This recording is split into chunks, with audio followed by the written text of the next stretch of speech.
West Denver. Sleep deprived and heavily caffeinated. All right, let's do this then. This is the Jeff and Bill Show. I don't agree with that. They don't always agree, but hey, at least they have coffee. Coffee. And each other. I love you, man. God help us. I want to bless him. We need all the help we can get. Now here's Jeff Hunt and Bill Thorpe. The Jeff and Bill Show on News Talk 710 KNUS.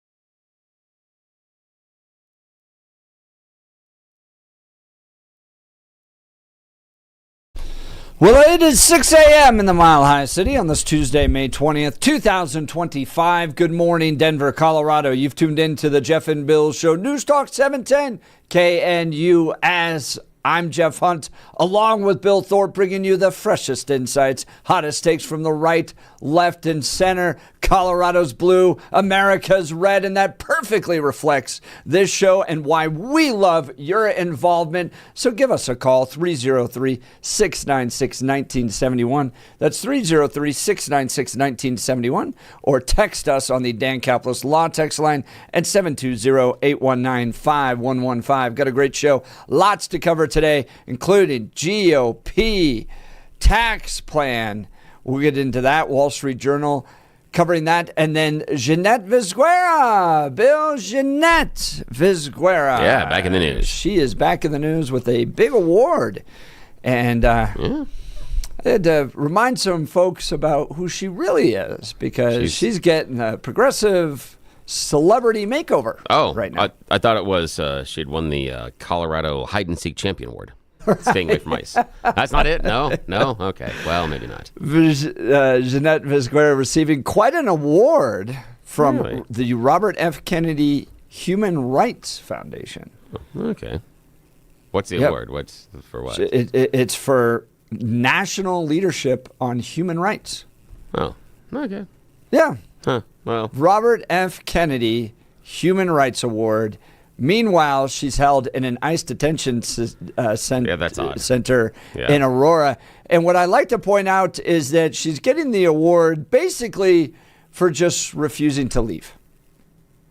Yeah, she's never really built an organization, never helped anybody else, was never granted asylum, has broke the law, and just refuses to leave and hid out in churches. And now the Robert F. Kennedy Human Rights Award is being given to her. Yeah, that's a weird one. We'll talk a little bit more about that. Have Republicans, the Trump administration, figured out a way around some of these sanctuary city policies? Fox News is reporting. We'll get to that in the 7 o'clock hour. 8 o'clock hour, trying to put some restrictions on those downtown scooters here in the city of Denver. No more sidewalk riding. Do you agree with this? We'll talk to you about what the Denver City Council hopes to do. And then Vic Vela is going to be live in studio because I'm teaming up with Vic Vela and Yadira Caraveo. Wait, yes. What? What? Doing what? To talk about reducing stigma around addiction. So this is going to be a bipartisan right-left event. Talk about drug addiction and how it's impacted those that we love. I've talked a little bit about it on this show before, but my very best childhood friend, like the one that you grow up with, that you're inseparable. Yep. Died of a cocaine drug overdose when he was 20 years old. Ooh, ouch. And we started to take different paths in life when I was 16. That's when I had a conversion with Jesus Christ becoming my Lord and Savior. And he took a different path. And within 4 years, he was dead of a drug overdose. Wow. And so it's something that I think about all the time, especially when we get into drug policy, how it affects even kids that grew up in great families like he did, son of a Denver Bronco. So, but my very, very best friend.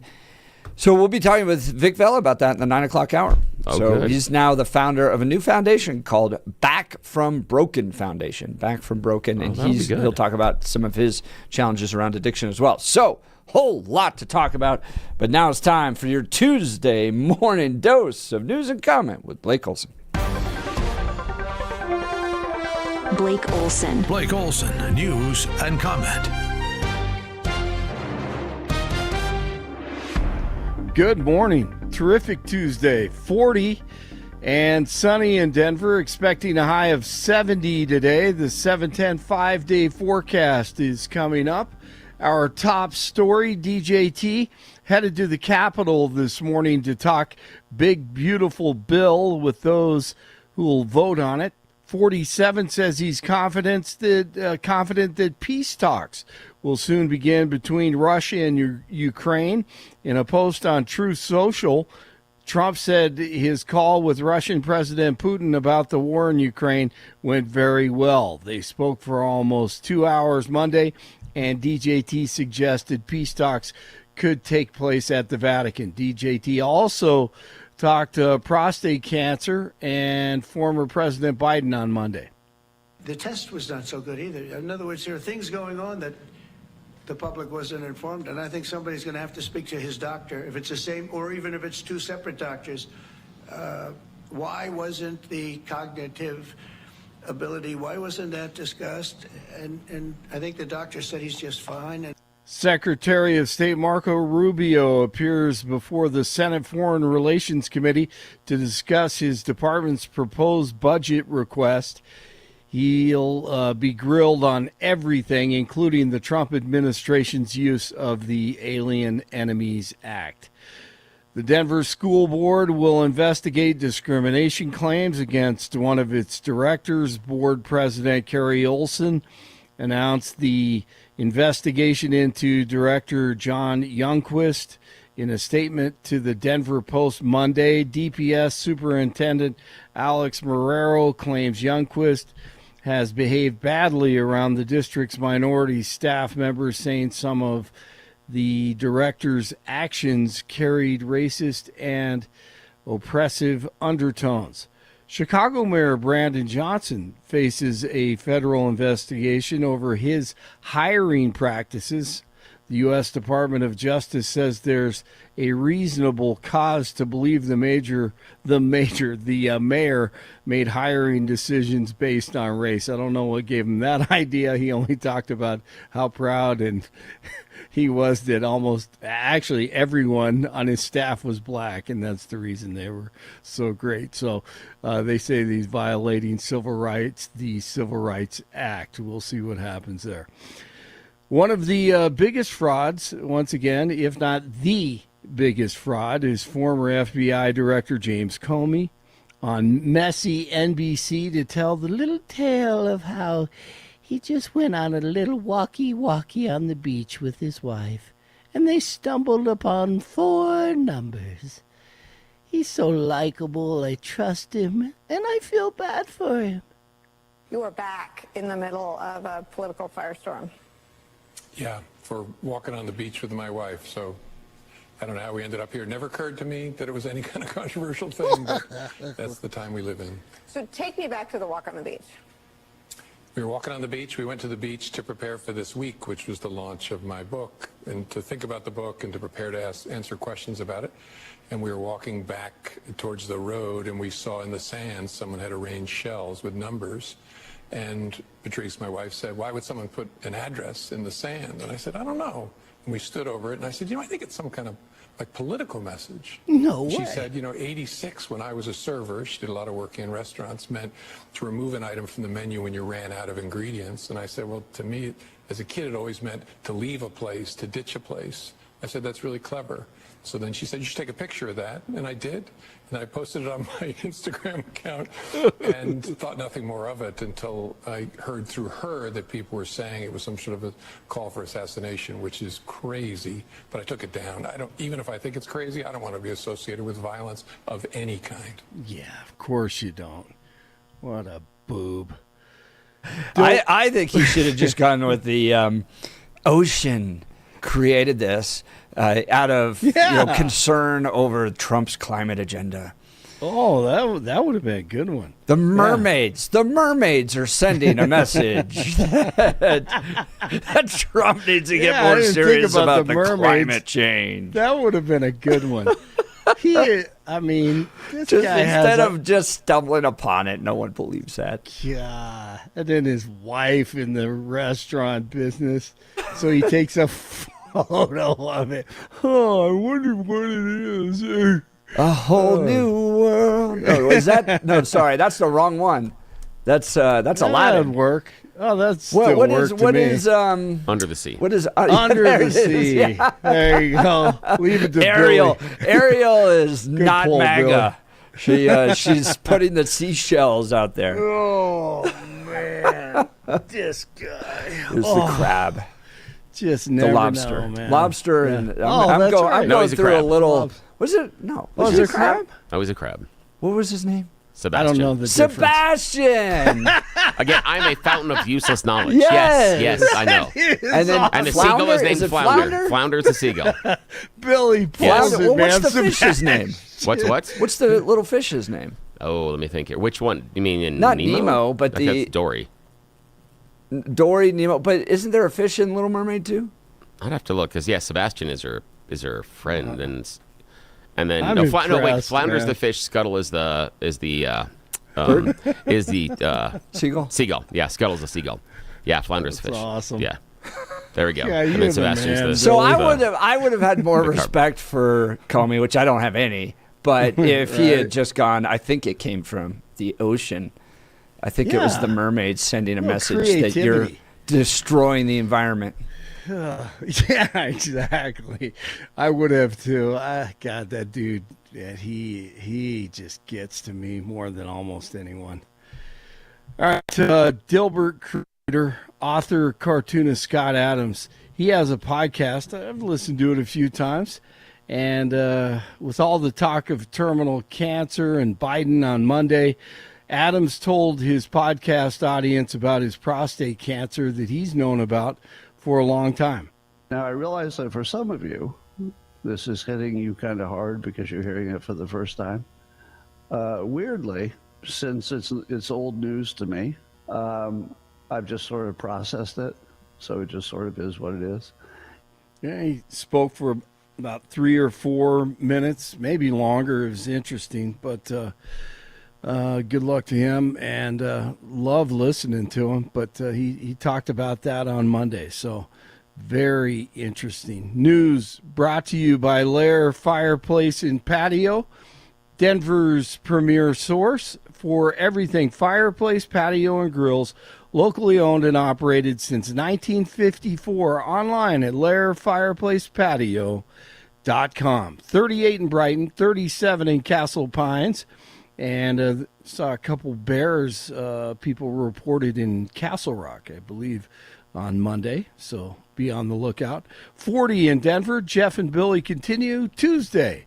Blake Olson, News Talk 710 KNUS. Your KNUS forecast for the Denver metro area calls for cool temperatures early this Tuesday morning, readings low to mid 40s. But it'll be a mild and pleasant day, nearly average highs with readings in the low 70s. Dry conditions, lots of sunshine. Seasonal temps tonight, mid 40s, mid to upper 70s for highs Wednesday, popping back in the low to mid 80s, and for highs Thursday and Friday, lows near 50. Weather sponsored by Colorado's Best Roofing, reminding you to protect your home from the harsh Colorado weather and schedule your free, no obligation roof inspection today at roofingcolorado.com. That's roofingcolorado.com. I'm meteorologist Mark Huer in the 710 KNUS Weather Center.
Well, Donald Trump heading to Capitol Hill to push big, beautiful bill. This coming from Fox.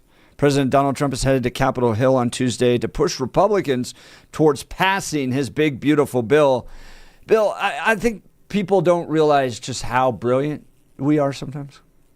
Oh, do tell. Yeah. Yes, so yes. Yesterday we're talking about this plan and how the math doesn't add up. Like it's going to add a whole bunch to the deficit. Yeah, a bunch. And it just drives me crazy because, and I hate this term because it's you should just be called a common sense lawmaker, not a fiscal hawk, right? Yeah. Like that's what typically a hawk is what they put on somebody that wants to go to war all the time, right? Yeah, and the idea that they want us to be fiscally responsible. Right. It'd be like talking to your significant other and say, "You're just a fiscal hawk. You want this budget to balance here, right? Who cares if we spend too much? Zero out the budget." Okay, so we do this all on the show yesterday, and then I go home and read the Wall Street Journal to see what's on the latest. Here's the headline on the Wall Street Journal. Yeah, the stark math on the GOP tax plan.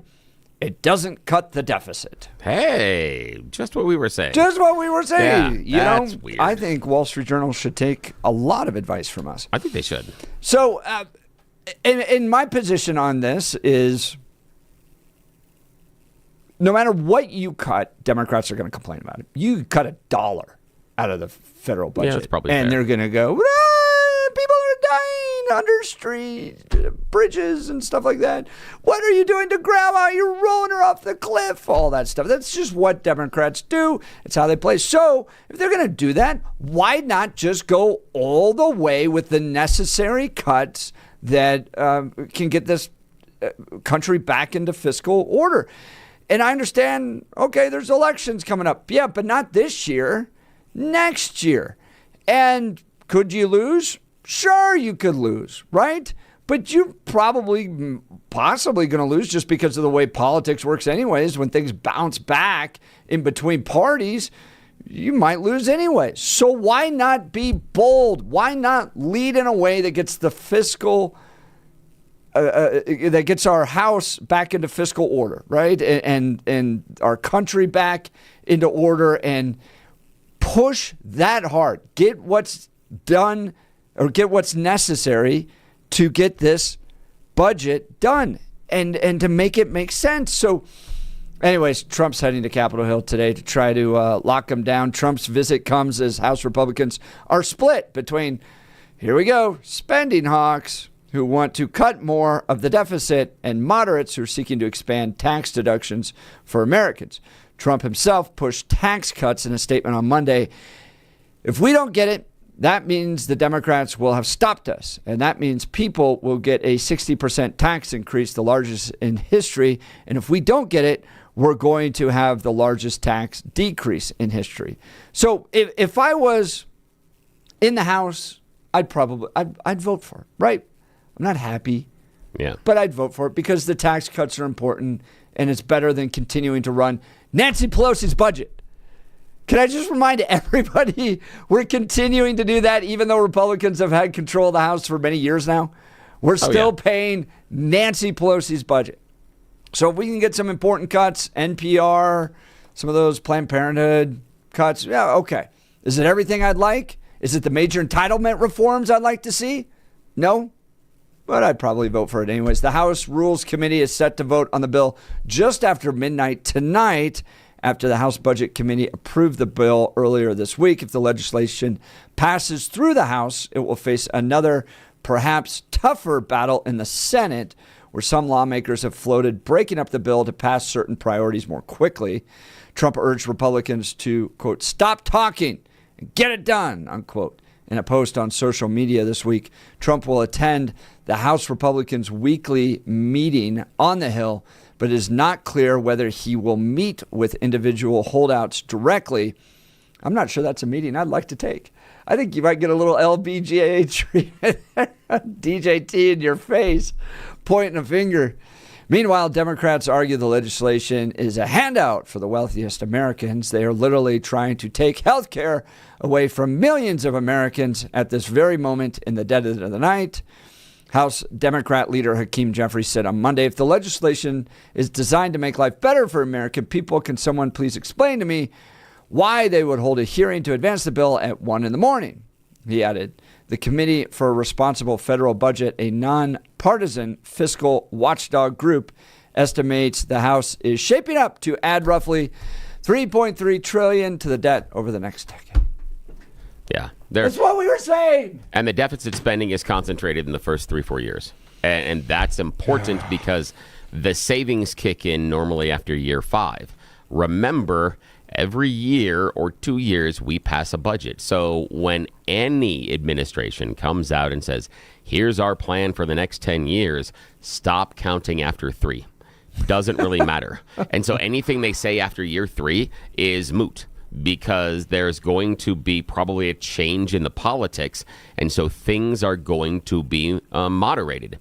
Let's just, for fun, just say that the Republicans go hard like you want, and they have massive changes in Social Security and entitlement spending and Medicare and Medicaid, but defense spending, those have to trickle in, and they don't really kick in until 5 years down the road. Yeah, we have a change in leadership inside of the House and or the Senate. Bring it all back. In midterm, it all goes away. So all of those savings that were gathered go away. And that's part of the stupid shell game that we're playing. In fact, the Yale Budget Lab, I know, Ivy League University, we don't trust them, despite the fact that a ton of Republicans go there every year. So I think that your crocodile tears over the Ivy Leagues indoctrinating you, I don't pay that much attention to it. But the Yale Budget Lab says that the current budget proposal by the Republicans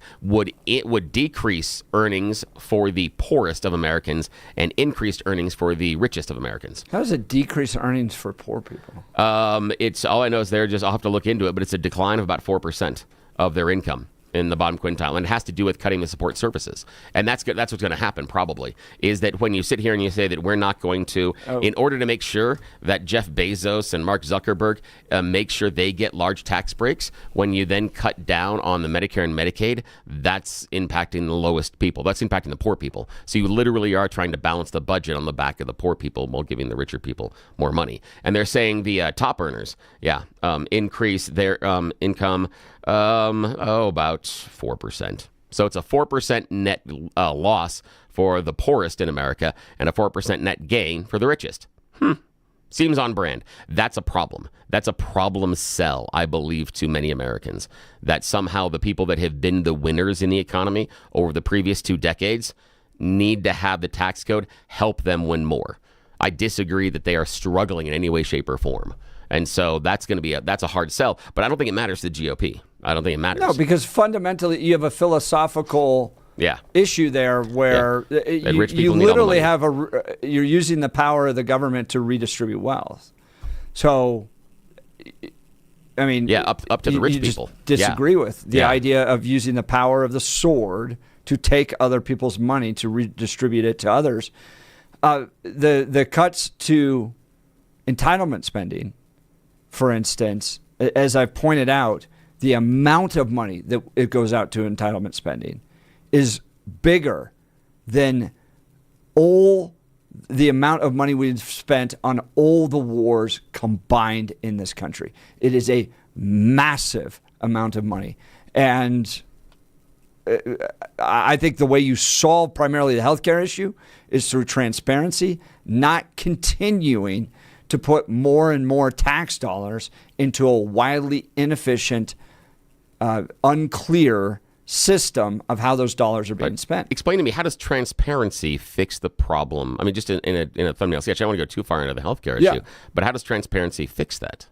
Like anything, when you get into a free market, when there's transparency on costs associated with a particular product, you have competition. Right now, I had a surgery this last fall. I had no idea how much it cost. No idea how much it cost, right? But you just kind of go and insurance all fills it in. How much choice did you have in that surgery? And what I mean by that is your choice of surgeon, your choice of facility, your choice of care. How much of that were you able to have choices? And what I mean by that is I'm guessing that your healthcare provider has made those choices for you. That's so your part insurance. Of the transparency problem. But your insurance and it's is, hospitals, it's insurance, it's the whole system. But you can see, you get an itemized bill, and the issue, and where I'm going with this is that we can't assume that transparency is going to solve the problem because we do not have a free market to begin with. The idea of core competition doesn't exist in the healthcare industry because your employer provides your healthcare.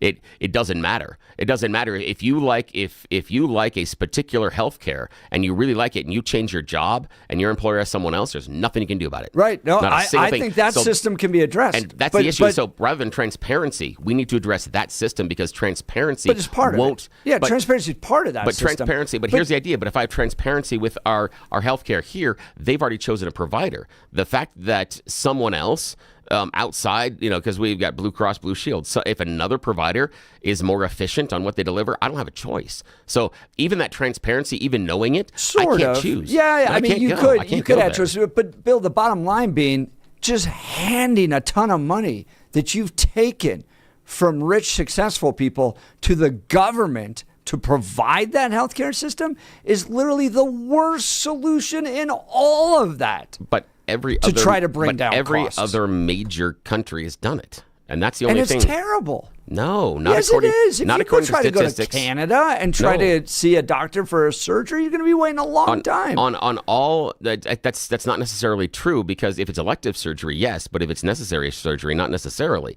And the other part is that by most. And again, we should get away from the healthcare thing, but by most measurements, the U.S. spends vastly more money, and gets worse outcomes. That's it. We just spend our money very, very inefficiently. And that's the problem we have inside of our system as far as costs rising.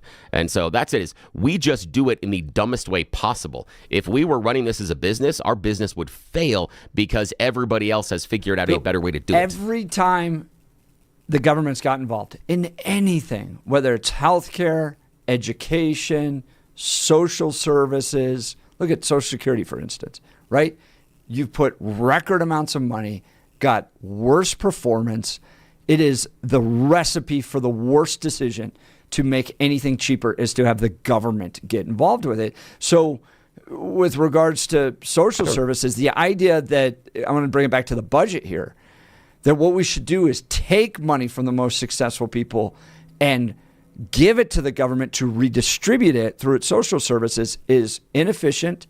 It's wrong. And that's why you're going to get Republicans that fundamentally oppose it because it's at the end of the day, taxation is theft. But if the idea is because these people have earned this money and they should get to keep it, whatever way they've earned it, then the issue is you just want feudalism. That's where we go, is because our system is built to allow the accumulation of wealth on the upper percentages. And so eventually that gets to feudalism, and that doesn't work.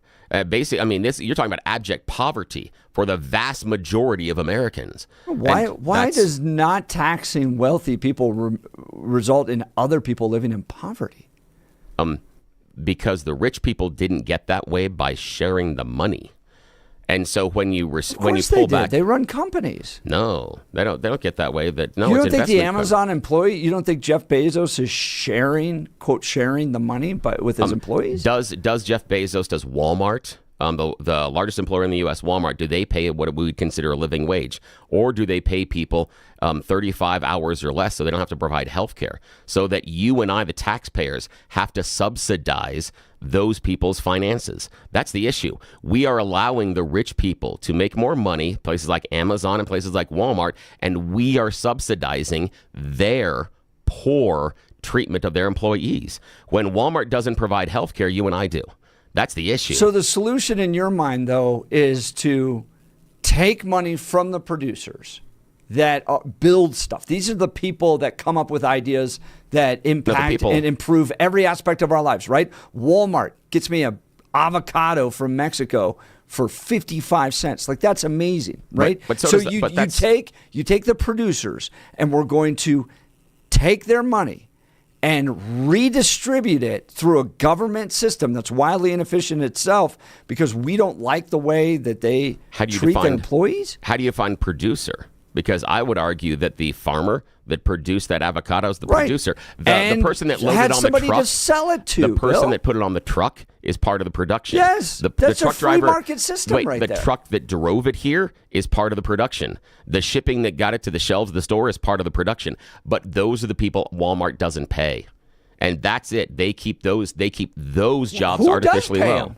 Artificially low. Who That's pays the issue. them if Walmart doesn't pay them? No, I'm saying they're artificially low. That's where we get to. The idea that you can go to an Amazon warehouse and scrape by barely and then have to get subsidized healthcare and other things because Amazon doesn't pay you what would be a living wage. You and I subsidize their housing then. You and I subsidize their healthcare.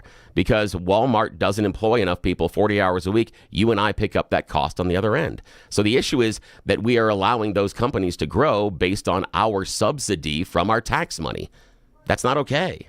It's not okay. I mean, I'm having a hard time understanding at this point where your point is. The point being we should tax them more to subsidize the housing more? If you and I are paying for their health care because Walmart's not giving people 40 hours a week, then yes, Walmart can pay more taxes to fund the health care that we are paying.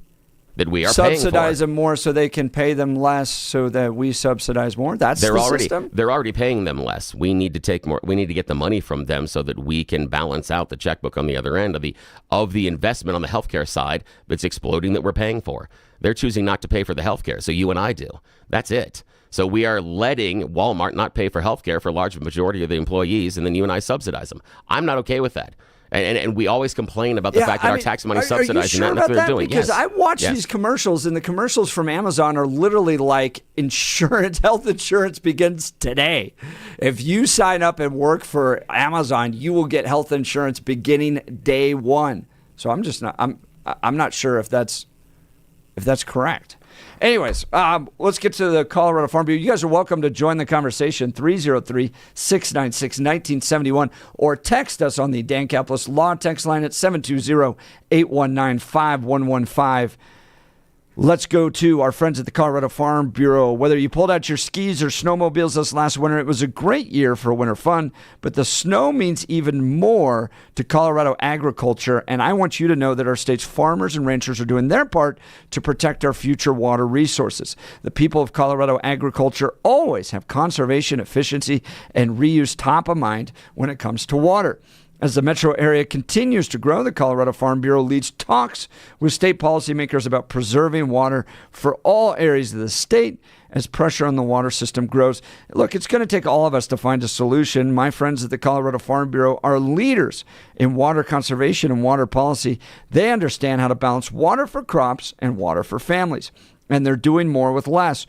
You can do your part. I recommend you join and become a member today. Go to coloradofarmbureau.com. That's coloradofarmbureau.com to join the great people there. All right, lots of text messages coming in. Give us a call if you'd like to join the conversation. Donald Trump heading to Congress today to push the big, beautiful bill to get the final votes in the House. Those of us that want to balance out some of the national debt, frustrated that the bill doesn't cut entitlement spending enough. Others making the argument that this is just a big gift to the rich while cutting services for the poor. Where do you line up in this debate? Join the conversation. Make your case. Would love to hear from you. You're listening to The Jeff and Bill Show. This is Denver's Talk Leader, News Talk 710 KNUS.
Welcome back to the Jeff and Bill Show.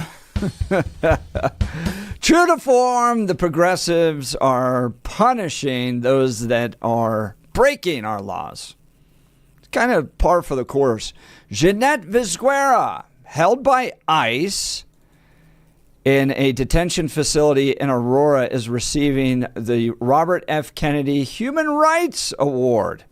Jeanette is a fraud. Let me give you the Denver Post details, and then I'll go give you a sense of what she's actually done. So Jeanette Vizquera, Colorado immigration advocate, being held in an Aurora detention facility, has been named the winner of the annual Human Rights Award by a nonprofit set up in the late Robert F. Kennedy's memory. Robert F. Kennedy Human Rights announced last week that the activist will be a recipient of its 42nd annual Human Rights Award alongside Maine Governor Janet Mills and former U.S. Department of Justice pardon attorney Elizabeth Oyer. However, barring any changes to her U.S. Immigration and Custom Enforcement detention, Vizquera will be unable to attend the ceremony in Washington, D.C. on June 5th. She was taken into federal custody on March 17th and has since fought ICE's claims of a reinstated removal order in court on the premise of her First Amendment rights were allegedly violated. Recently, while detained in a detention center, I received the news that I had received this Human Rights Award, Vizquera said at a news release issued Thursday. I work independently, using my own resources. With the resources, although limited, I believe I have made a difference in the movement for social justice. So a few months ago, I think, a few weeks ago, I went to a protest outside of the ICE facility in support of Jeanette Vizquera and spoke with the folks there. It's not a big protest, but it's outside of the Aurora ICE detention facility. And we spoke with folks that have been involved with her case over the years to get the true story. And the true story is Jeanette is a fraud. She was arrested with no license, no insurance, an expired license plate, and a fraudulent Social Security number when she first came into this country. She was legally ordered to deport, and she was given the option to self-deport. Well, lo and behold, while that was all being worked out, she left the country, went back to Mexico, and then illegally crossed the border again a second time. She was then convicted for violating federal law. Convicted, okay? And punished. She, during that entire process, was denied asylum claims. So the federal government looked into her claims for asylum and decided that she didn't fit, okay? So she's been tried. She's gone through the due process. Everything by the book. She needs to leave. She's a hero to the left simply because she refuses to leave. She's never really helped anybody. She's an open border, anti-law enforcement anarchist. And we have the receipts because they, the left, has scrubbed her social media, but we got the screenshots prior to that. In one post, she says, "This is how you make America great again." And it's a Native American scalping Donald Trump. Donald Trump has arrows shot into him. That's one post from the Robert F. Kennedy Human Rights Award winner. Another one says, "Abolish ICE, full rights for illegal immigrants now. No deportations." Another post, "Abolish ICE," with her standing with her fist in the air outside of the Aurora ICE Processing Center, of which she's now a resident. And then another post again in 2020, "Abolish ICE." The left has tried to scrub all this, okay? Now, Jeanette Vizquera could have easily lived quietly in America after her first run-in with the law. She could have gone, when she got busted for the fake license plate, fake insurance, fraudulent Social Security, all that. She could have just lived quietly, put her head down, and she probably would still be here. Instead, she became a vocal anti-ICE activist, publicly hiding in 2 churches during Trump's first term. She has called for Donald Trump to be scalped. She hates law enforcement, those very same people who work hard to make America safe. Due process has been followed. There are no more excuses. She must be deported. Instead, progressives seek to reward this type of behavior. It's very, very disappointing that she would be receiving the Robert F. Kennedy Human Rights Award. So, there you go. Jeanette Vizguera. All right, coming up, we've got You Choose the News, but I want to tell you first about our friends over at the Black Eyed Pea. I went and had lunch there last week. Loved the restaurant. Bill, yesterday I got a smoothie for $7. I got a smoothie for $7, okay? Yeah. I went, and this was at a smoothie stand, $7 smoothie stand. I went and had an entire meal, including the Southwest chicken wrap sandwich with fried chicken and an iced tea for just a little bit more than that at the Black Eyed Pea. That's ridiculous. Yeah. That is ridiculous. No. You can get one smoothie for roughly the same price or close to the same price of an entire meal. Wow. Including a side, which was the broccoli rice cheddar thing that they have there, which is great. Oh, nice. So you guys might as well check out the Black Eyed Pea. It's going to be save money. It's right there, the same cost as fast food, and the quality, guys, the quality is so much better. My entire family loves this restaurant. Yeah. After you eat there, you're not going to have those regrets about the fact that you ran through fast food. You're going to go, oh, I shouldn't have done that to myself. Yeah, you're actually having healthy food. This is what I'm trying to figure out. Yeah. Either my body changed, which is probably the case, that or happens. fast food just got crappier. No, your body changes. Yeah. Yeah. And it's not in the brochure. It's all of a sudden there's a certain It's like out of birthday and you're like, nowhere. what the hell happened here? Yeah, and that and the heartburn all of a sudden hits too. Yes, yeah. bro. All of a sudden, and it's ridiculous. And the thing is, you now eat those. You know, there was a time in your life where you'd pig out on pancakes, or you'd have like the 7th donut when you were younger, and you're like, oh, I feel like I've got concrete in my stomach.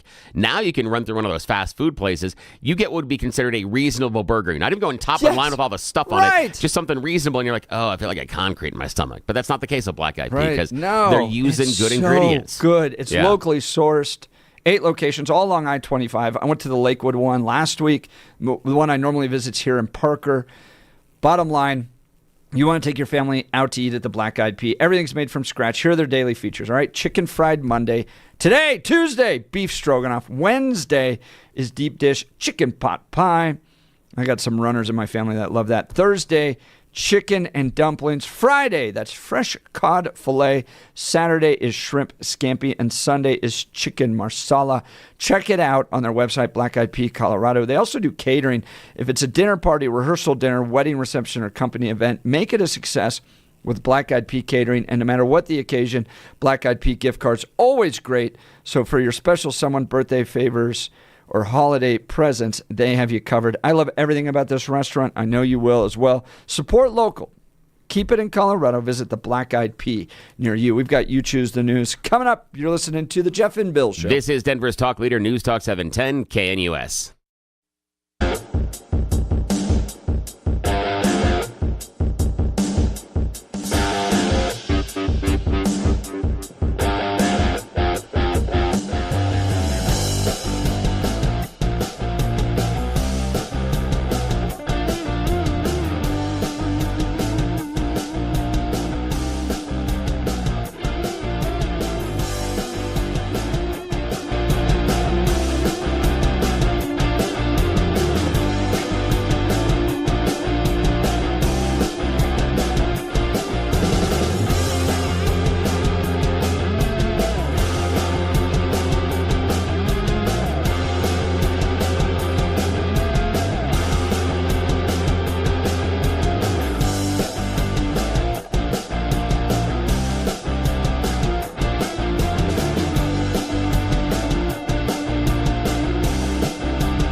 All right, for all of you needing a little levity on this Tuesday morning, Bill's got the cure for you with some You Choose the News. Yes, it is that time of the morning where we get to make questionable decisions. It's America's favorite fake radio news game show. We call it You Choose the News. Yes, I've scoured the interwebs for moments this morning to find really dumb stories about us humans and given them even more ridiculous headlines so that we can play this fake radio news game show. Why would we do this? Well, this is valuable KNUS airtime. Well, those people that are in charge, that make all the decisions, don't wake up until 7. Once we found that out, we're going to take full advantage of being left unsupervised. And luckily enough, we have conned Blake Olson in the news department to play along. That way, all three of us go down together if we ever found out that we are wasting time doing this. So again, as a reminder, this is a secret. Blake Olson in the newsroom, Jeff Hunt in the studio. Sirs, here are your headlines. Choose wisely. Headline number 1, the reunion's gonna suck. Headline number 2, just the right speed. Headline number 3, membership has its privileges. And headline number 4, a sense of being overrated. Mr. Let's Hunt. do reunion's gonna suck. Yeah, this reunion's gonna suck. Here we find ourselves in Lafayette, Louisiana. It is high school graduation time. Yes, it is great, but it's South Cameron High School. The graduation ceremony is going to be really, really, really short. I mean, really short. They've got one student walking during graduation. One. Nice. One total in the high school. That's awesome. Total, just one. And she's graduating early. So if she didn't graduate early as a junior, they'd have 0. Nobody walking. Who's the from commencement speaker? South Cameron High School. Exactly. I have no idea. Is it because no one graduated or because there's just one there we person? go. There's the question. Oddly enough, here's the deal. It comes to a recent storm that ran through the area. Hurricane Laura displaced so many students they don't have any seniors in the high school. So that's the issue. Yeah, they all moved on, yes. But they said that they're actually really excited. The high school is really excited because they wouldn't have a single graduation ceremony if not for the junior that is going to be graduating with a 4.0. So, yeah, I think that's awesome. Fantastic. Yeah, so the only reason There are they have it. few Eastern Colorado schools like that. Yep. Yeah, right. 3 or 4. Yeah, we only have a handful of them. Yeah, Yep, I know. Exactly. Yeah. Basketball teams where they're again, all related. She's it. One. So Yep, her high that's school awesome. reunion, there's only one person. Which pretty cool. Again, you get to decide who's the reunion king and queen. Okay. Well, anyway. All right. Valedictorian, salutatorian. Yes, you get them all. Talk about a resume builder. That's All right. awesome. Blake Olson, She sir. cleans up. She does. She gets all the awards. She walks in with like 17 cords. And okay. All right. Refreshments. Yes. Here we go. Your choice, sir. Just the right speed. Membership has its privileges, or a sense of being overrated. Membership has its privileges. Membership does have its privileges. While people continue to argue about the use of cryptocurrency, an entrepreneur is promoting the idea of creating a state company based on crowdfunding and cryptocurrency. He said it would be like a large-scale startup. The citizens of this new country would be investors. Yes, obviously, the more you invest, the more you're a citizen. It would be initial crowdfunding and those who share a series of common values and interests, and also who has the most money. The new country would have a different governmental structure than traditional nation states, because it would be based on Bitcoin, and greater emphasis on technology and decentralization. Also, the leader would be described as pretty much a king who gets to make all the rules, because that'll work out well. So, yes. So if you want to, you can join the own. Yeah, a Bitcoin. Yeah, a Bitcoin country. Yeah, I'm sure that's going to work out well. Yes, the price of citizenship. All right, and final choice this morning, Mr. Hunt, just the right speed or a sense of being overrated? Just the right speed, please. Yeah, just the right speed. Back in 1939, Irish author James Joyce published Finnegan's Wake, a piece of literature that continues to defy comprehension. And there is a Finnegan's Wake reading group tackling this tome in Austin, Texas. Well, actually, they've been at it for a while. This year will mark the 12th year of the group getting together and reading the same book. Yes, they've been reading Finnegan's Wake for a dozen years so far. Nice. Now, here the thing is, the book starts and ends with a sentence fragment. It combines multiple languages and has no clear, discernible linear plot. An example being, river run past Eve and Adams, from swerve of shore to bend of bay, brings us commodious vicus of reticulation back to Howarth Castle environs. Yeah, whatever. Again, now what the book club does is they meet bi-weekly, and they come in, or actually they meet weekly, and what they do is they read one page at a time. They go through as a group reading one page, and they try to figure out what the hell James Joyce is actually trying to say. The members of the group say, yeah, it's going slow, but they're actually kind of sad. They're looking at what happens when the book ends, because this has been a part of their lives for over a decade. Yeah, exactly. Yeah. I like that idea of reading one page at a time. My little ADD mind could actually join that book club. All right, cool. That's the end of You Choose News. Back to you, sir. Nice. Well, have Republicans in the Trump administration figured a way around some of these sanctuary policies? We'll give you the updates in the 7 o'clock hour. You're listening to Jeff and Bill. KNUS.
Well, it's 7 a.m. in the Mile High City on this Tuesday, May 20th, 2025. Good morning, Denver, Colorado. You've tuned into the Jeff and Bill Show. News Talk 710 KNUS. I'm your co-host, Jeff Hunt, along with Bill Thorpe, bringing you the freshest insights and hottest takes from the right, left, and center. Colorado's blue, America's red, and it all meets right here on the Jeff and Bill Show because you are involved in the program.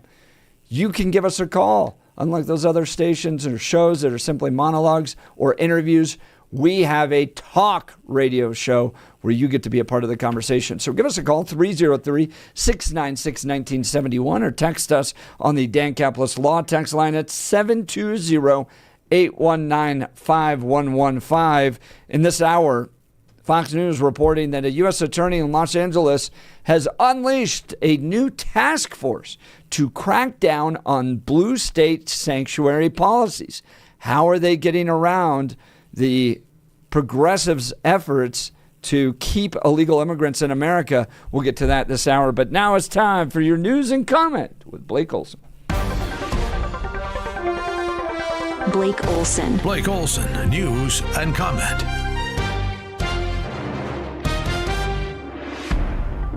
Terrific Tuesday, 44 and sunny in Denver, expecting a high of 70 today. The 710 5-day forecast is coming up. Our top story. I just got off the phone with the president. He's on his way over. He's excited to talk to the House Republicans this morning, and we're excited to have him. This is a big week for his agenda, for all of us.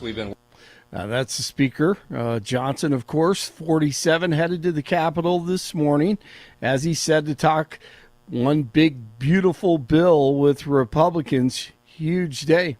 Working on reconciliation for more than a year, as you all know, and it all comes down to these final details. And I think the president is going to encourage everyone this morning to get in line and get the votes done. We need to deliver this to the American people. The American First agenda is all wrapped up into one big bill. Well, Denver City Council approving new rules for scooters and e-bikes. The council voted unanimously Monday to adopt the use of sidewalk detection technology for scooters. The equipment is designed to shut down scooters that are improperly ridden on sidewalks. The council also approved a new rule requiring riders to park their bikes and scooters in designated zones. The sidewalk rule goes into effect next year, while the parking requirement starts in 2027. All right, back to D.C. DJT also says he's confident that peace talks will begin soon between Russia and Ukraine. On social media, the president said his call with the Russian President Putin about the war in Ukraine went very well.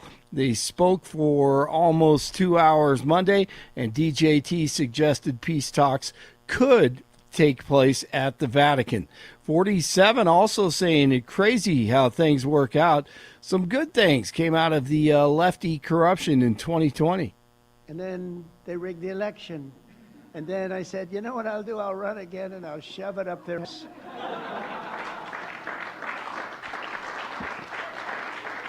And that's what I did. And all of a sudden, I then realized, I said, you know what? I got the Olympics, I got the World Cup, and I got the 250th. Look at the way this works out. So if they would have left us alone and wouldn't have cheated on the election and wouldn't have rigged it, I would have been retired right now. I would have been happily doing something else. And instead they have me for 4 more years. Can you believe it? So it has hit. Yeah, maybe you would have been walking on the beach looking at seashells like James Comey. Secretary of State Marco Rubio appears before the Senate Foreign Relations Committee to discuss his department's proposed budget request. He'll be grilled on everything, including the Trump administration's use of the Alien Enemies Act. Self-deportation flights have started with the departure of dozens of illegals from Houston Monday. The Department of Homeland Security has been offering $1,000 and a free flight to any illegal immigrant willing to return to their home country. 40-plus cities in all. More great destinations on the way. The only way to fly. Monday's charter KNUS flight forecast took for the Denver metro area to Honduras and 26 to Colombia. Western Airlines, the only way to fly. J.D. Vance discussing the cover-up of the former president on Monday. Look, I will say, whether the right time to have this conversation is now or at some point in the future, we really do need to be honest about whether the former president was capable of doing the job. And that's no that you can separate the desire for him to have the right health outcome with the recognition that whether it was doctors or whether there were staffers around the former president, I don't think he was able to do a good job for the American people. And that's not politics. That's not because I disagreed with him on policy. That's because I don't think that he was in good enough health. In some ways, I blame him less than I blame the people around him. And why didn't the American people have a better sense of his health picture? Why didn't the American people have more accurate information about what he was actually dealing with? This is serious stuff.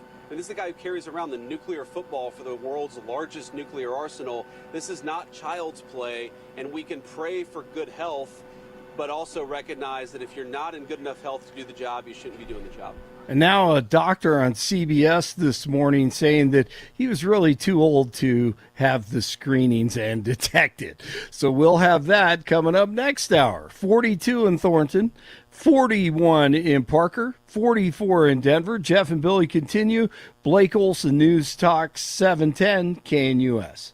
Your KNUS forecast for the Denver metro area calls for cool temperatures early this Tuesday morning, readings low to mid 40s. But it'll be a mild and pleasant day, nearly average highs with readings in the low 70s. Dry conditions, lots of sunshine. Seasonal temps tonight, mid 40s, mid to upper 70s for highs Wednesday, popping back into low to mid 80s, and for highs Thursday and Friday, lows near 50. Weather sponsored by Colorado's Best Roofing, reminding you to protect your home from the harsh Colorado weather and schedule your free, no obligation roof inspection today at roofingcolorado.com. That's roofingcolorado.com. I'm meteorologist Mark Huer in the 710 KNUS Weather Center.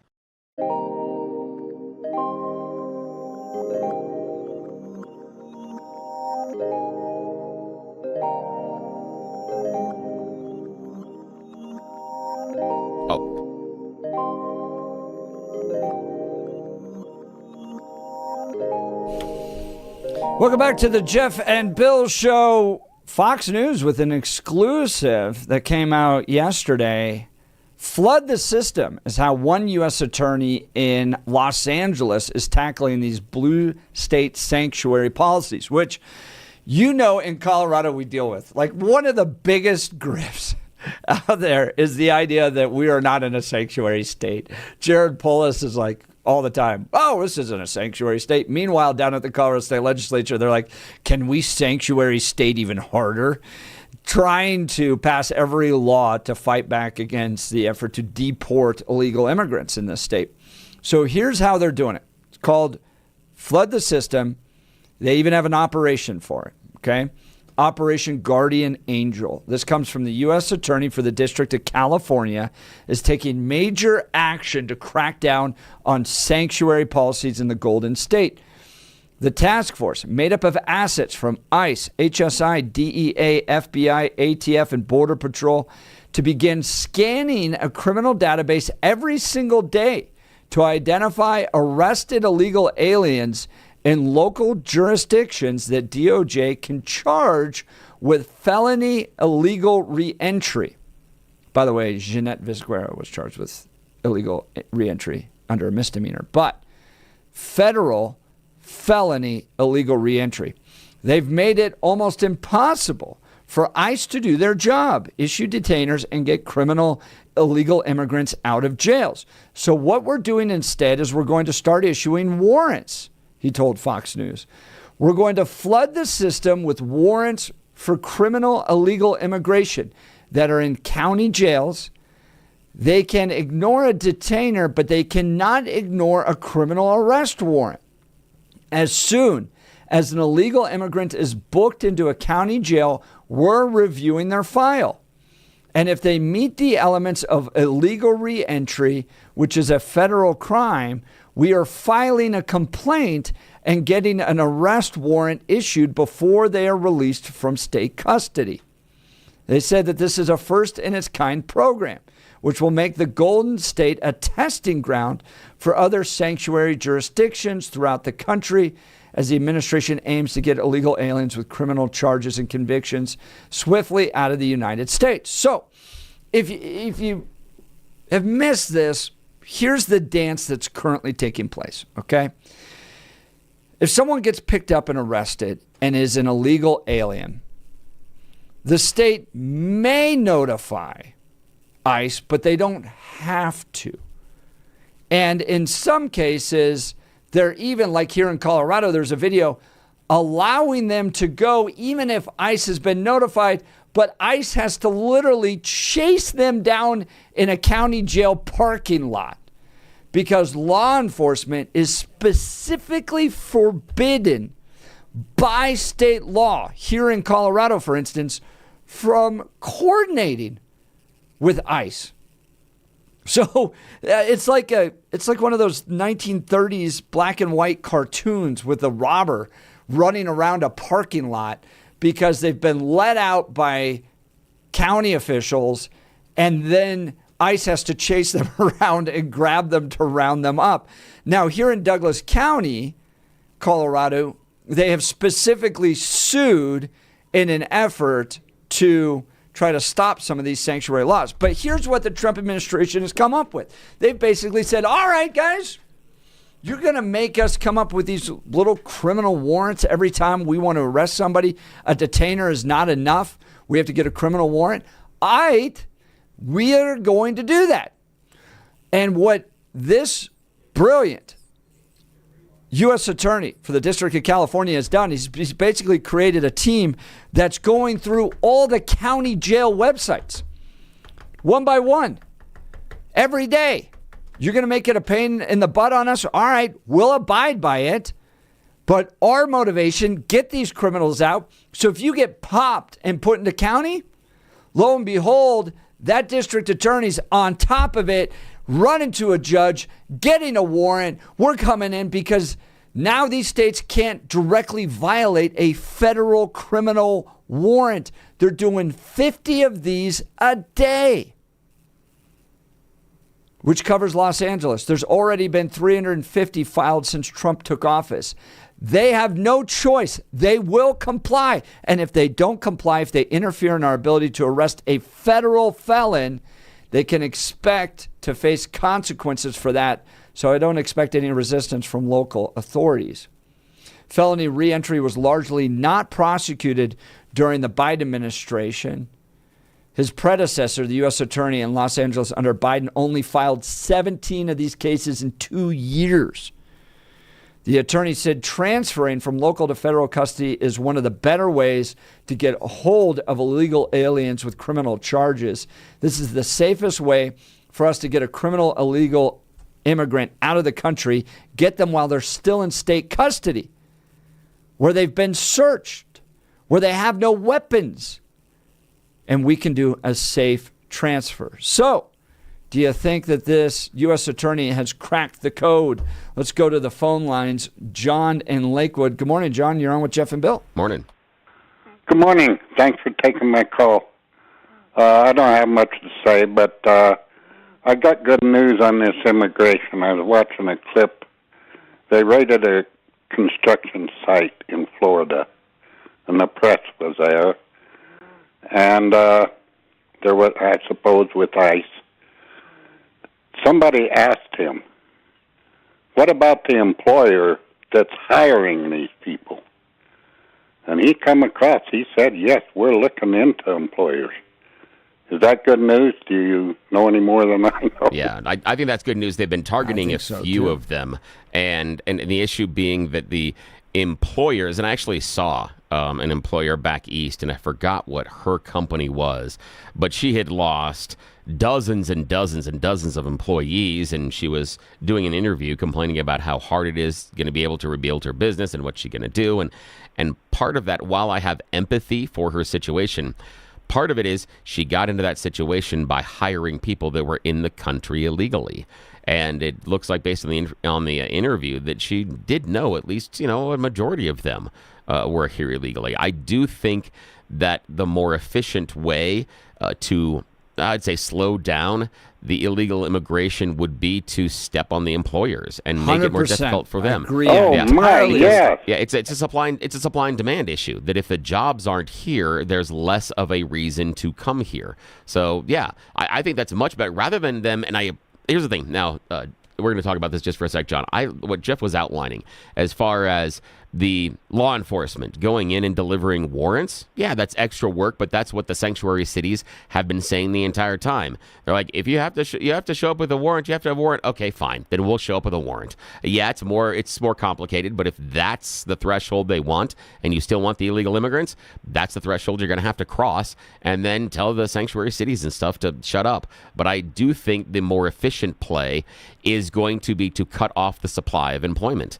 And that would be going after the employers rather than running around and trying to catch individual immigrants. I think that cutting off the supply of work would, in the long run, create a better barrier for illegal immigration because, again, it's supply and demand. The reason they're coming here is to make a better life, but if you can't sneak into the country or be here illegally and make a better life, then you don't make the journey in the first place. It's just my opinion, though.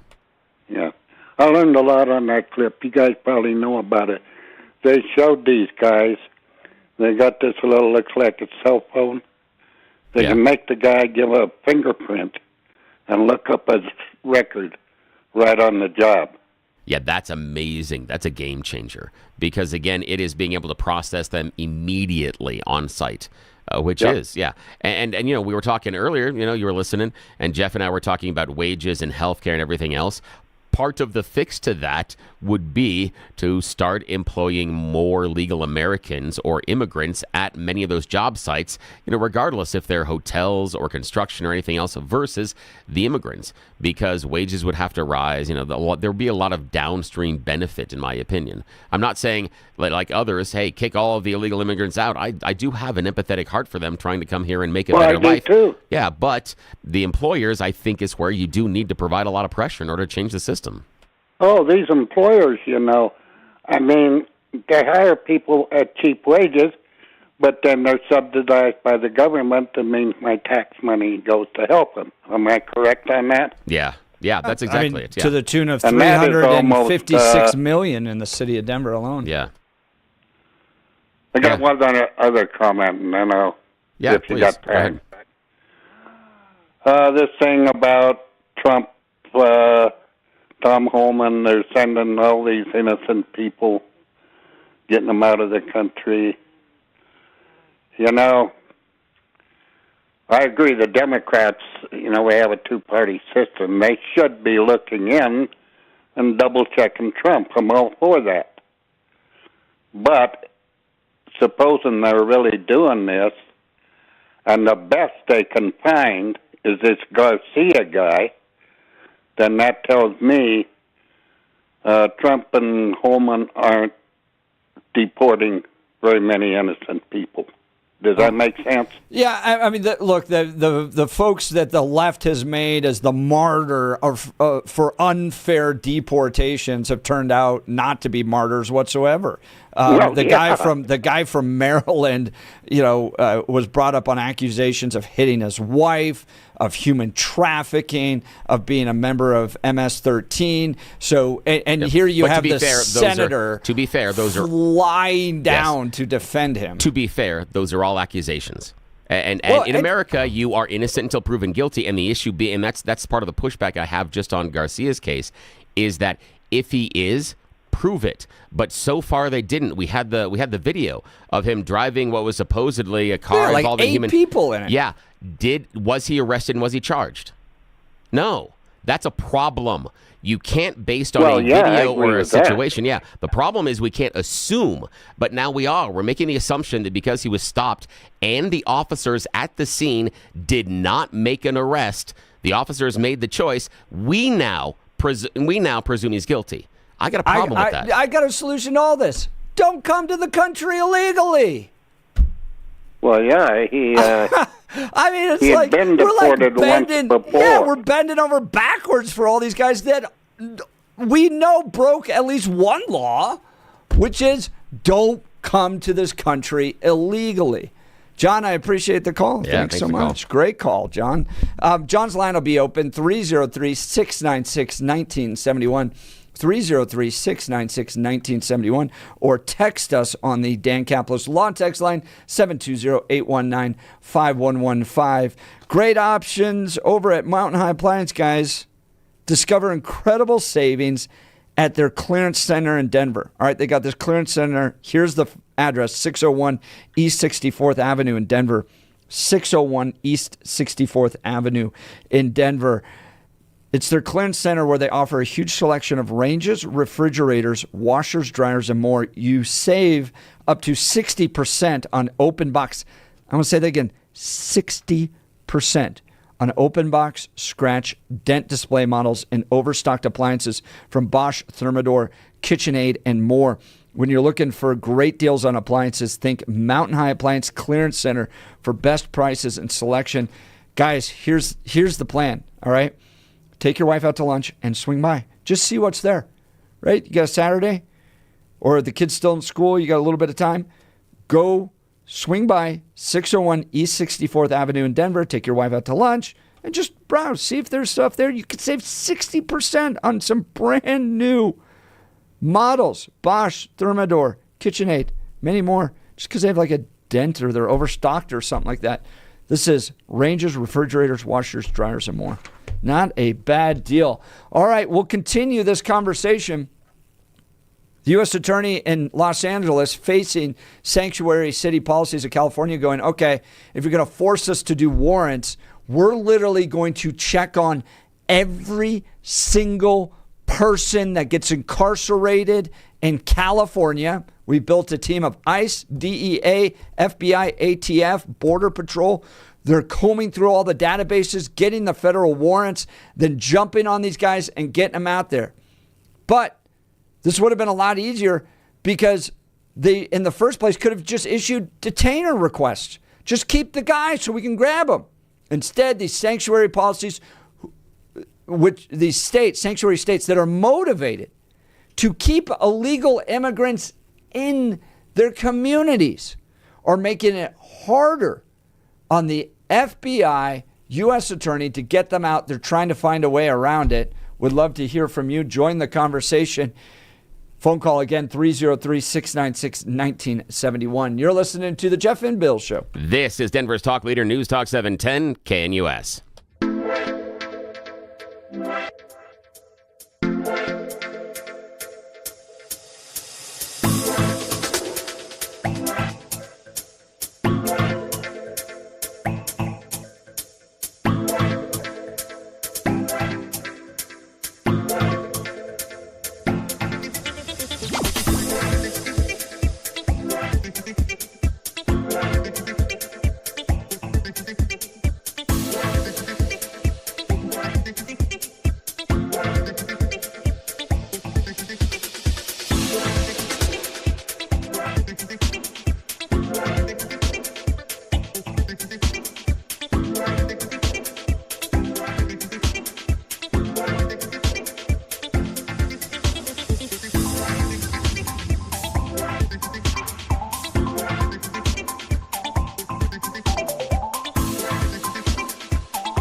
Welcome back to the Jeff and Bill Show. The U.S. Attorney in California unleashing a new task force to crack down on blue state sanctuary policies. As you know, it's not enough just to have a detainer order coming from ICE, FBI, ATF, Border Patrol.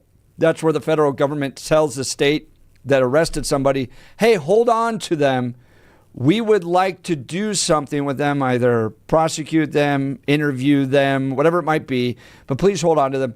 States like Colorado, California, Oregon, others that are sanctuary states going, we don't abide by those detainer orders. We just throw them out the front door when we're done with them, and you guys have to deal with them. So law enforcement then ends up chasing these guys around the parking lot, FBI, ATF, and it's a risk, it's a threat to federal law enforcement. And most local law enforcement that I know don't like this divide that these states have created, where, you know, Douglas County, for instance, suing the state of Colorado because Douglas County wants to be able to work with federal law enforcement authorities, to be able to put these bad guys away, deport them, get them out of this country, that type of thing. So the U.S. Attorney of California, of the District of California, going, all right, if you're going to force us to get a warrant for everybody, we are literally going to put together a task force that is going to go criminal by criminal through every arrest you have in your county every single day. And if somebody is here illegally, they have broken the illegal reentry law, then we are going to run out to the judge, get the warrant, and we're going to be right in your grill grabbing them. You want to mess around? Fine. We'll mess around. We'll jump through your stupid little hoops, you sanctuary states, but we're going to get these people out of here because apparently the federal government just asking for a detainer is not enough for these sanctuary states. Let's go back to the phone lines. Jim in Denver. Good morning, Jim. You're on with Jeff and Bill. Morning. Hey, good morning, guys. You know, America is going to take the most expensive route, like they do with everything else, in getting rid of a handful of the percentage of the workers in this country.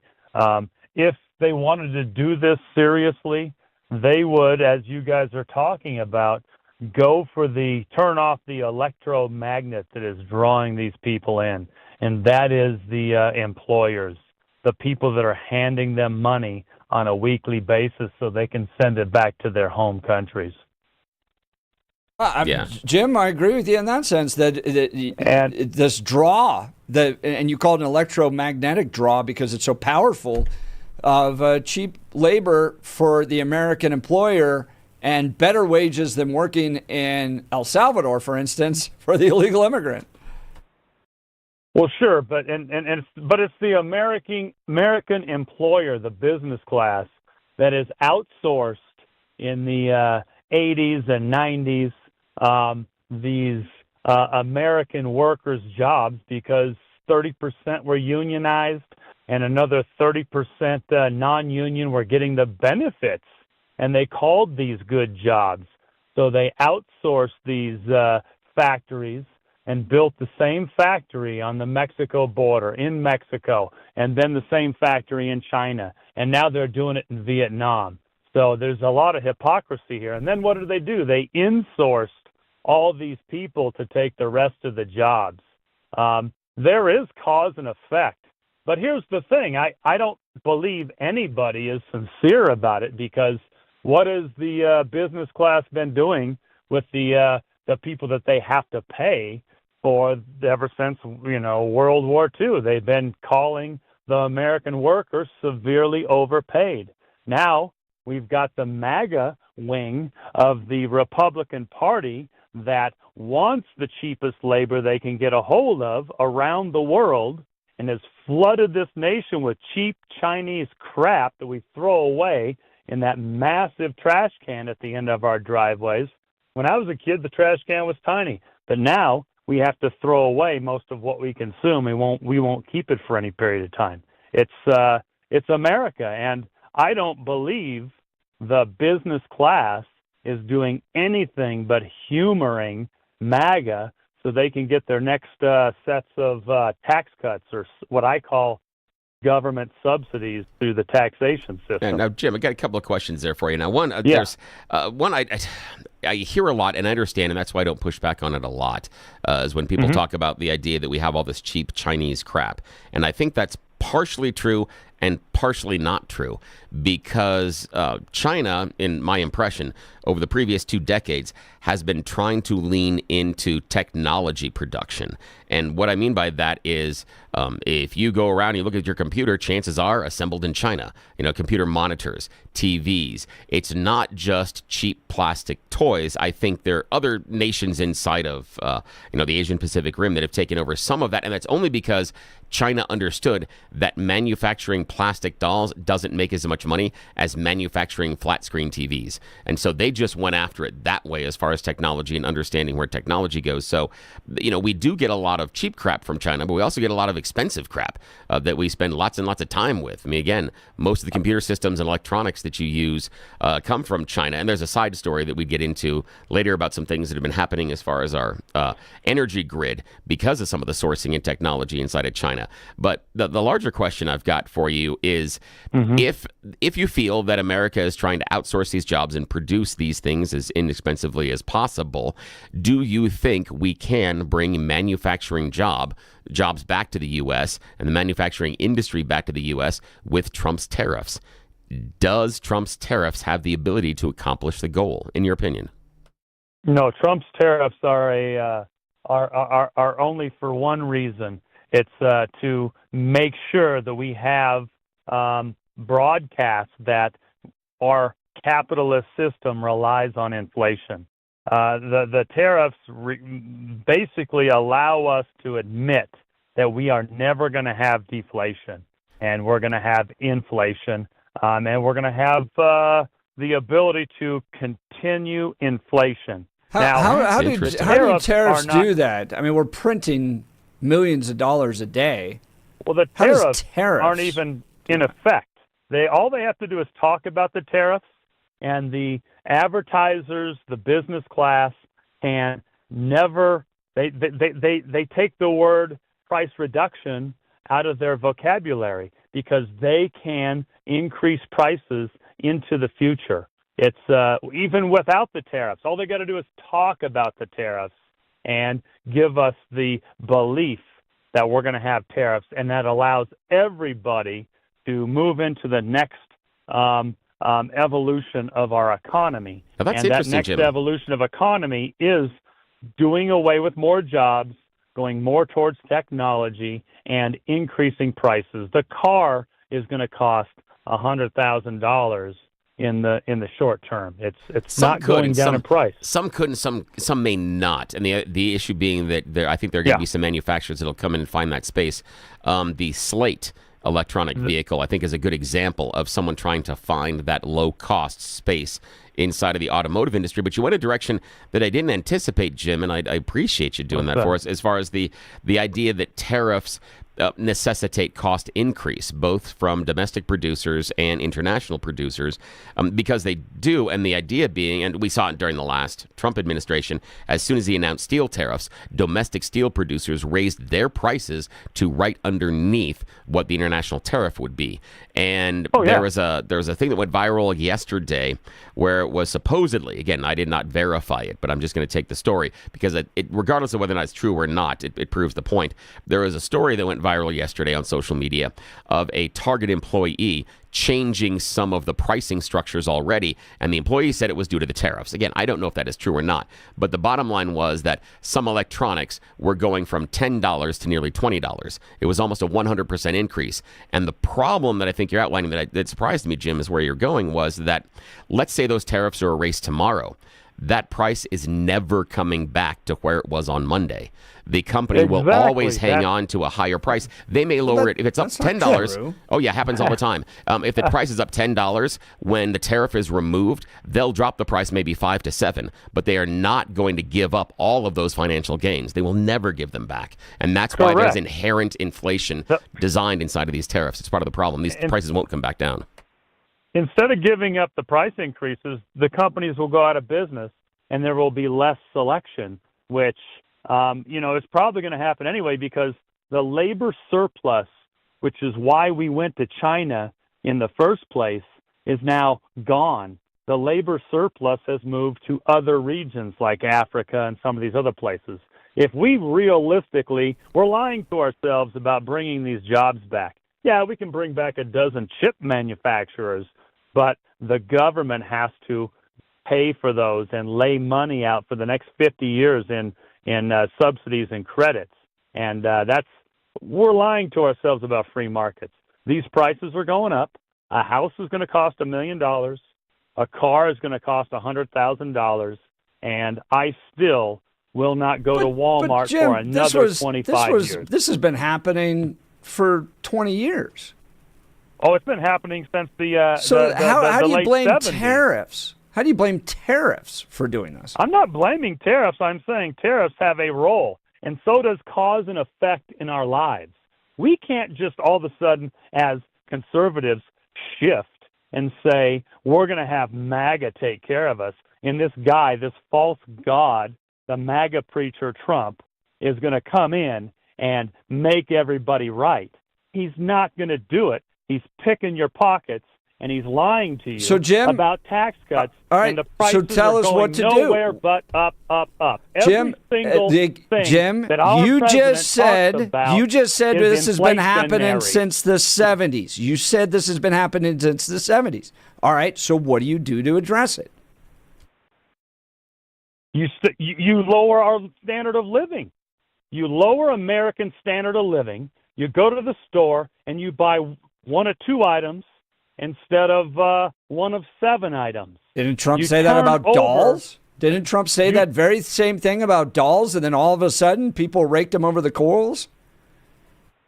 Well, yeah, because we have this thing called consumption, and we rely on consumption for our GDP, but in reality, consumption is what our forefathers called a disease. So the jobs aren't coming back, and if they do, we've got to lower our standard of living to the point where America will not look the way we think we deserve. But Jim, we deserve cheap shit. Oh, can't hit that. You got the dunk? Yeah, I got that. All right. I'm sorry. All right. Nice one, Jim, but we closed out there with the word we can't say on the air. All right. I mean, here's what I hear from Jim, okay, is everything's been getting more expensive. Okay, did this happen in the last 100 days? No. It's been happening for 30 years. Okay, so this thing's been happening for 30 years. And we have watched money leave our shores. And part of this has been to China, but a good portion of it is to South America, Latin America, in the forms of cheap labor as people work here and send that money out via Western Union back to those families, okay? So money's leaving here. And then I go, okay, so what's the solution? We're on a path we don't like.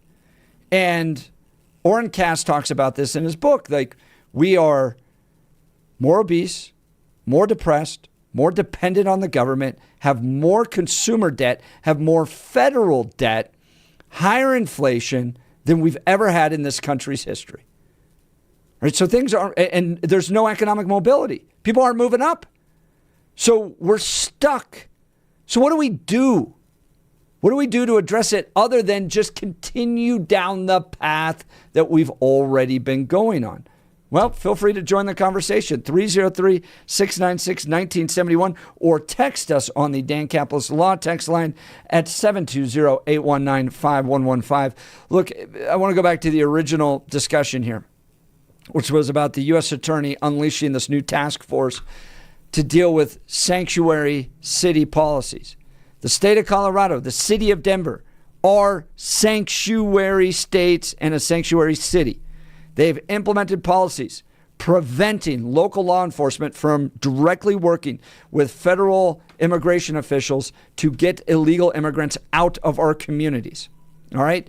And this U.S. attorney has found a way around it. He goes, all right, you're going to make us get criminal warrants. I'm literally going to put together a task force that looks at every single person you arrest to see if they have broken federal reentry laws. If they have, we're running to the judge, we're getting the warrant. You now have to hold on to them. We are going to grab them. We are getting them out of here. But this is just an extra step because Department of Justice can already put out a detainer order. Please hold this person. But these local city and state leaders are going, no. We want warrants in order to get them out.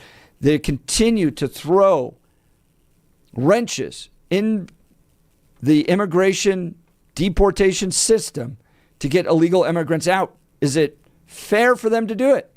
To require federal law enforcement to bring a warrant, or should a detainer be enough? Would love to hear from you. We'll get to your phone calls and texts. But look, it's a problem living in this city and state. These anti-law enforcement policies, these soft on crime policies have made it harder to open a business in this community than ever before because you're always concerned about somebody breaking in. We've got the solution for you guys. It's alarm detection systems, highest level of service and expertise when your business security is on the line. Think about all the time you could save just having one source for cameras, keycard access, fire, and intrusion systems. ADS offers expert alarm installation and testing by highly trained technicians, 24/7 professional monitoring, same day or next day service upon request because downtime isn't an option, and dedicated teams for cameras, access control, and fire alarms. Over 300 security professionals working for you. Choosing ADS means your businesses stay protected and will be ready to open tomorrow. They combine human monitoring with the latest AI camera technology to prevent crime in real time. They're trusted by small and large businesses, including many Colorado schools.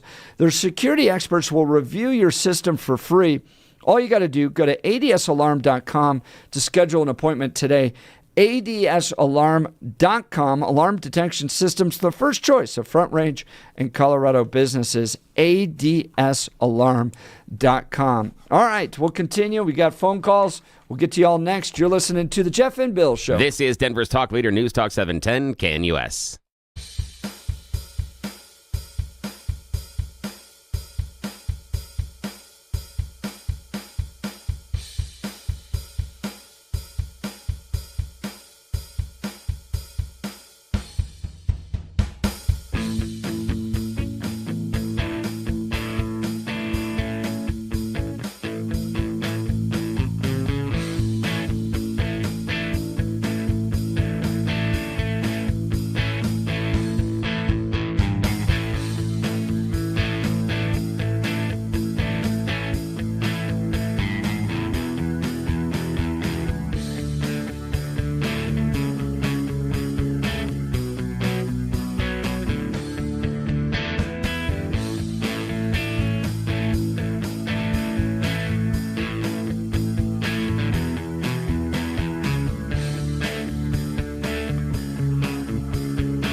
Welcome back to the Jeff and Bill Show. Phone lines are hot. We're discussing this U.S. attorney in California that has unleashed a new task force to crack down on blue states' sanctuary policies, putting together a team that's literally going line by line through anybody that's been arrested to see if they're here illegally. If they have, charging them with felony illegal reentry, picking them up, all because blue states will see that a retainer from the Department of Justice is not enough. A retainer just means hold the guy till we can get there. We want to either interrogate, question, investigate, or possibly arrest him.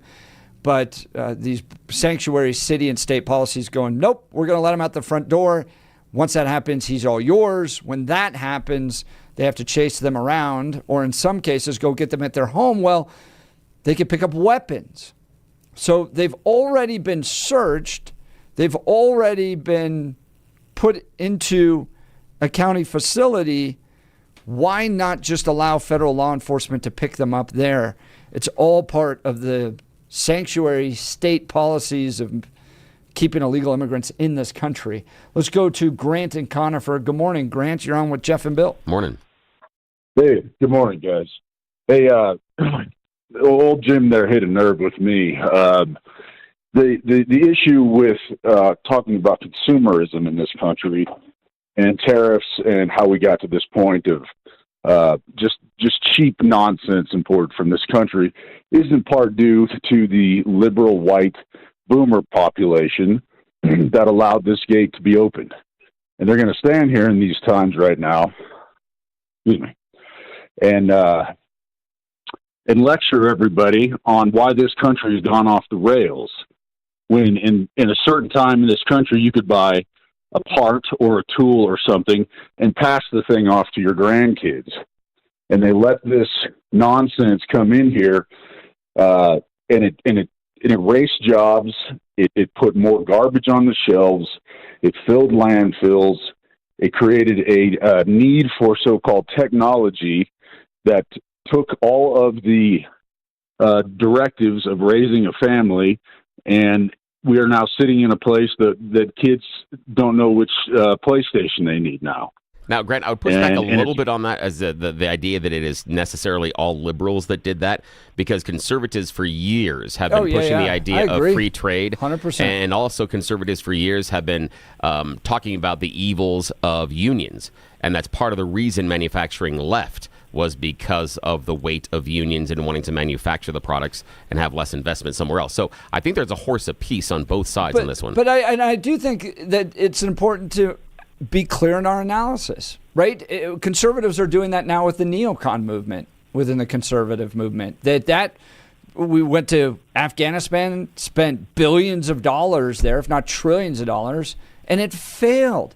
So you got to look at the policies, analyze the results, and determine whether or not it's worth pursuing. And I think conservatives right now, especially MAGA conservatives, are looking at global free trade going, there's a lot of money that left. And to your point, Grant, all we ended up with was cheap Chinese crap. Yeah, and it's more of the cultural phenomena that we saw get stripped away in that very process, where you used to have vacuum cleaner fixing shops. You could take your TV in and you'd have an economy around things that could be repaired, that were solid instruments to use and depend on. And now you have to buy 4 of one thing to keep the same lifetime of what once was here. And this consumer mindset came in with the Walmarts. They brought in my dad's hometown had an unbelievable, thriving downtown center. They stuck a Walmart up on the parking lot and it destroyed the place within 5 years. And people stood around and went, "Isn't this real neat?" And it's all this older, aging population sitting here talking about, boy, this was a good time, but where did it all go? And it's like, bro, you guys had a huge part in letting this happen. Yeah, and part of that also, you have things like, when you talk about the disposable nature of the things that we build, part of that also is dependent upon the manufacturer, because the manufacturer realized, like, just an example, something like Maytag dryers, that Maytag realized that when the dryer breaks, rather than having a slew of repairman to get you to pay $200 for a part and repairs, it's better for us to as a company to not be able to repair it and turn around and have you buy a $600 new dryer. So they were incentivized to not make them as repairable. I have a dryer in my house from the 80s. The thing is a dream to work on because everything's accessible. I've repaired dryers that have been bought in the last 5 years, and you can't get to the drive. You can't get to the drive belt, and you can't get to the motor. It's nearly impossible. You got to almost dismantle the entire thing, but it's built that way to prevent you from working on it because they want you to buy the new one instead of going ahead and repairing the one. Yeah, it's what they wanted to do. They figured out they can make more money off of it, man. Well, absolutely, and the auto industry did this very thing too. Yes. They sold all the original stampings and designs overseas, and to try to get a starter or something for an automobile made in this country, it has to come from overseas. Those guys were very intelligent. They knew that if they took over the automobile industry, they could now put a pathway into whatever technology they wanted to feed us. It's the McDonald's and people ice stood cream around and let it happen. machines. Yeah, I mean, exactly. I mean, remember all of the stuff that you used to have forever that you could go dig out of your grandmother's attic and plug it in, and the same thing works. You know, it's just that's been the problem, is that people have allowed over 50 years this stuff to come in, and now we're sitting here talking about where did it all go. Well, you guys are the problem. You let this happen. You couldn't say no. Great call. Yeah, I appreciate it. Grant's line will be open 303-696-1971. Peggy, coming to we'll you, Peggy. Yeah, hang continue on. the conversation the next hour. We'll continue this. Plus, the Denver City Council wants to make an effort to get those little scooters off the sidewalks. We'll cover that as well. You're listening to the Jeff and Bill Show. This is Denver's Talk Leader, News Talk 710 KNUS.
Denver. Sleep deprived and heavily caffeinated. All right, let's do this then. This is the Jeff and Bill Show. I don't agree with that. They don't always agree, but hey, at least they have coffee. Coffee. And each other. I love you, man. God help us. I want to bless him. We need all the help we can get. Now here's Jeff Hunt and Bill Thorpe. The Jeff and Bill Show on News Talk 710 KNUS.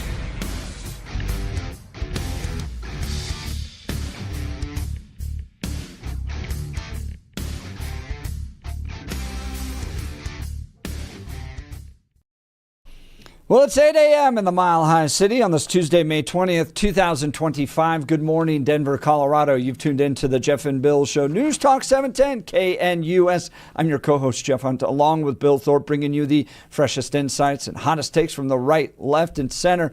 Colorado's blue, America's red, and it all meets right here on the Jeff and Bill Show. Speaking of blue and red, Bill, we got some shirts for folks. Yes, we have some shirts so you can express how much local news means to you. Yes, you can choose your flavor of newscaster. We've got some shirts that we put up. It's all based on a poll that we had from you guys. We talked about the fact that Jeff mentions a particular news broadcaster and his show that seems to always looking forward because they're talking about what's next all the time here in town.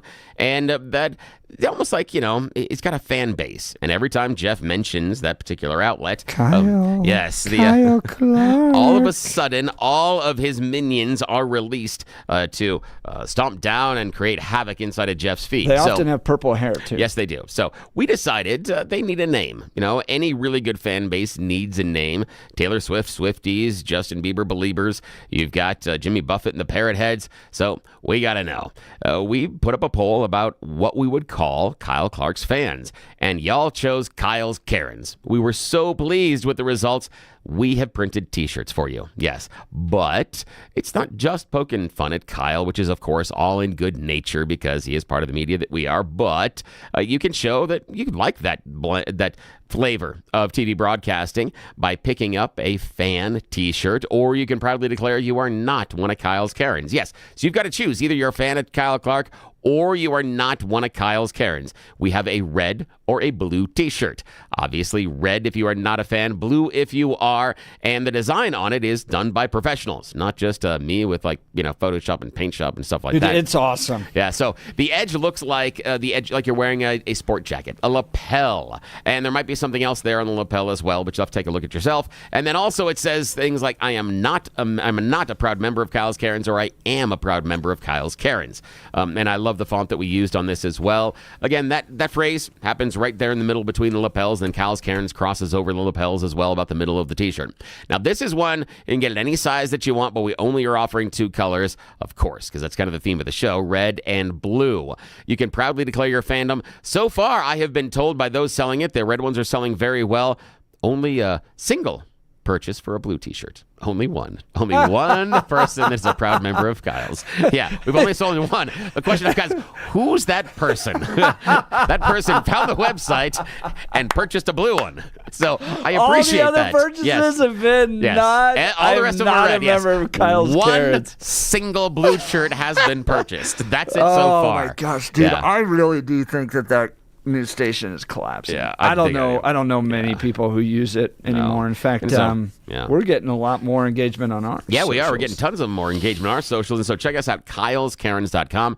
Just go up to the URL. Don't look about searching it because weird things come up. But in the URL box, just type all one word, Kyle's Karens, no apostrophe.com. Kyleskarens.com takes you right there. Don't search for it. Put it in the URL. That address bar right at the top, kyleskarens.com. You might get things you don't want to see. Yeah, you get some weird videos of people yelling at each other. Yeah, that's what happens when you just search for it. So sounds like a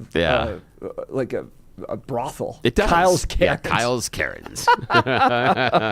Yeah. So just go to kyleskarens.com, kyleskarens.com. The t-shirts are only $25. And if you want, you can be the second person to purchase a blue one today. And this is only available until next Friday. So this is a limited edition run. We're only running them for 3 weeks. After that, they are gone. So this is the only chance you have on this. June 6th, the last one. Or until the cease and desist. Or until the cease and desist shows up, which we're anticipating as well. So get your orders in now because that means they'll be printed before we we are legally told to stop doing this. So I want to get to Blake here in just a second, but Peggy's been very patient online, waiting on the phone systems. We've been talking, this U.S. attorney in California has unleashed a new task force to crack down on blue state sanctuary policies, basically going, okay, if you're going to make us go get a warrant to get everybody out of here, we will put massive teams towards getting warrants. So if you get popped for anything in California right now, the FBI, DEA, Border Patrol, they're all going through your record. And if you are here illegally, they're running off to a federal court, getting the warrant, getting you out. I mean, you're going to make them jump through hoops. They're going to jump through the hoops, but they're getting them out. Still, blue state policies want to make it harder on federal law enforcement. It's not right. Let's go to the phone lines. Peggy Lakewood. Good morning, Peggy. You're with Jeff and Bill. Yeah, good morning. Good morning. I'll try to segue what I had to say into that introduction there. I was kind of calling in response to the fellow that was saying how employers need to be punished for not following federal employment laws. And in that regard, when people fill out the I-9 form for employment, that's the moment where this is occurring. So there should be, not every state does E-Verify, and I wish that everybody would do E-Verify, but many states do not. And then what happens is on the I-9, people who hire are supposed to see original documents, and they're not. They're looking at photocopies. So the fraud is occurring in the photocopies. And then the other thing is that there's wording across the top of the Social Security card. Sometimes it's like overarching, it's like an arch of words over the Social Security number if somebody is issued a Social Security number. And it talks about valid with visa or authorized for employment with valid visa.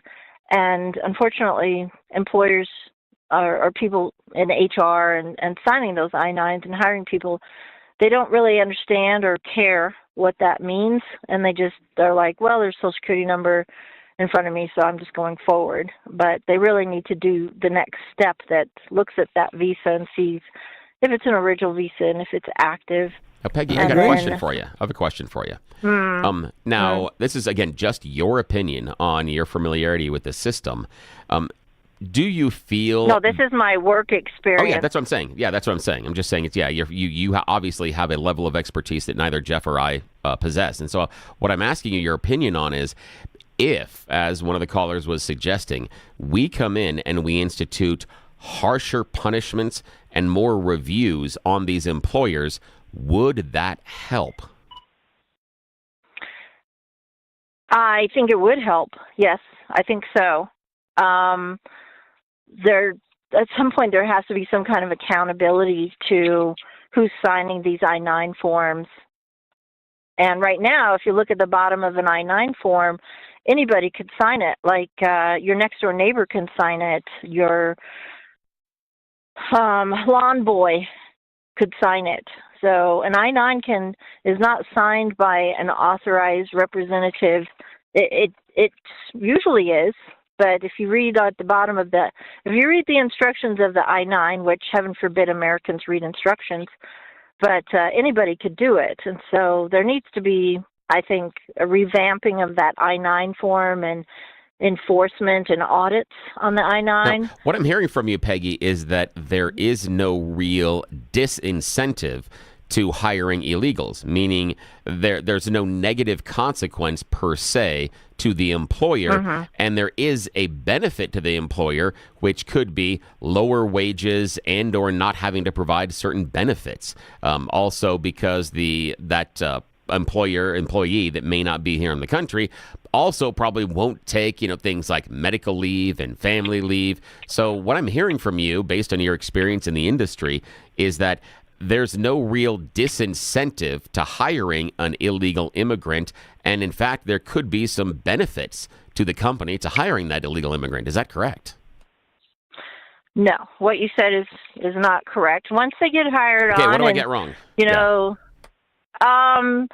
So once they're in, they'll take a vacation. If you're going to pay them to be gone, they're going to take a vacation. If you offer them benefits, they're going to take health insurance benefits. They're going to sign up their wife and their kid, and they're going to act like and do all of the things like an employee. They're, that's what my experience is. So the problem comes kind of like the old adage, everything's fun and games until somebody gets hurt. So then what happens is when they have an on-the-job accident and workers' comp starts to kick in, they go to a hospital. Well, the hospitals are very, very, very good about getting the true identity of people, more so than human resource departments. And so then what happens is we start getting medical billing on John Doe when our employee that we know got hurt was James Smith. So we start getting billing on, workers' comp bills from the hospitals and medical providers for an accident on this date, and it's the same. Everything seems to be same, but we have no employee by that name. So everything starts to get weird at that point. And everybody just turns a blind eye to it. And it's so frustrating. Everybody knows. And there's just, no consequence, no teeth in it. Yep. There's too many Peggy, loopholes. It's like a sieve with big holes. Yep. Peggy, you're exactly right. Brilliant call. Yeah, Thank you that. so much. Yeah, Your experience experience and knowledge on that was wonderful. That was I looked cool. up some of the I learned a lot. remittance numbers. Remittance is when an illegal immigrant or migrant comes to the United States, because some are legal and they just come up here to work and then go back. The number of money, so remittance is the amount of money that goes back to their home country where they basically Western Union it back to their families. 2023, $647 billion. Yeah. The U.S. is the largest source of remittance, accounting for over 25% of the global total. So people come to the United States, they work, because granted, that money is better here than it is in El Salvador. They then send it back, but part of the critique that MAGA's making is by allowing that to happen, that money, $647 billion, is leaving our economy and heading to other countries, and that has to be addressed. All right. Yeah, and I will stand right next to the GOP on that issue as soon as they stop allowing large corporations to avoid taxes by incorporating into small islands. As soon as we stop that, then I'll be all upset about the money that the illegal immigrants are sending outside. You understand that that's different because taxes are different than money going back into our economy. No, but both are done to siphon money out of the American economic system. So I view them the same. So if we're going to be mad about one, I'm going to be mad about all of those. I'm not going to pick and choose and say those are at the lower end of the economic spectrum. But they are different. You understand that. They are different. No. Yes, they are. No. Because one is money going back into the economy via payroll and stuff like that. The other is money going to the government. No, but they're incorporating outside of the country in order to avoid the money coming back into the American economic system. That's why it's there. Not in entirely. Avoidance. Not entirely. It could be used and invested back in. But it's the government. It's theft. It's an avoidance strategy. It's an avoidance strategy that siphons money off of the economic system in America. And that I have an issue with. Because, again, if those people weren't sending that money somewhere else, they could be paying more taxes. They could be paying things like sales taxes. I don't want them to pay more taxes. I don't like taxes. Sales taxes, things like that. They'd be paying things as far as rent. They could do, they'd be spending more money here. So they would be spending money more. So, yeah, just like if they weren't incorporated in other countries, they'd have to spend more money here. Yes, same thing. No, they're not the same. Yeah, same thing. Oh, my goodness. All right, welcome to the Jeff and Bill Show. We debate the color of the sky. Yeah, this is how it goes. Yes, we would. All right, now it's time for your morning dose of news and comment with Mr. Blake Olson. Blake Olson. Blake Olson, news and comment. Good Tuesday morning, 50 and sunny in Denver, expecting a high of 70 today with sunshine. The 7-10 5-day forecast is coming up. Our top story. Well, I just got off the phone with the president. He's on his way over. He's excited to talk to the House Republicans this morning, and we're excited to have him. This is a big week for his agenda, for all of us. We've been working on reconciliation for more than a year, as you all know. Speaker Mike Johnson and Republicans meeting with the president this morning, and minutes ago, 47 had some strong words for Thomas Massie. I like Massie, but I'm with DJT here. He has to win this. I'm a fiscal hawk. I'm a bigger fiscal hawk. There's nobody like me as a fiscal hawk. Massie said it adds more deficit than Biden did. This bill kind of because we have to fix the country. Do you think that Thomas Massie is correct in saying that this is adding Biden? No, I don't think Thomas Massie understands government. I think he's a grandstander, frankly. He'll probably vote. We don't even talk to him much. I think he should be voted out of office. And I just don't think he understands government. If you ask him a couple of questions, he never gives you an answer. He just says, I'm a no. He thinks he's going to get publicity. And you have that. You have that. They've got some too.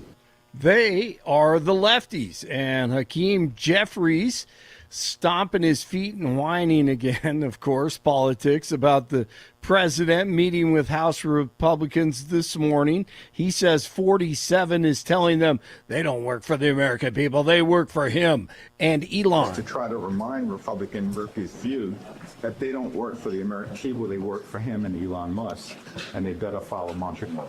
Problem is, Hakeem, the American people love Trump, and they've issued a mandate, and that's what happened in November, and he knows that.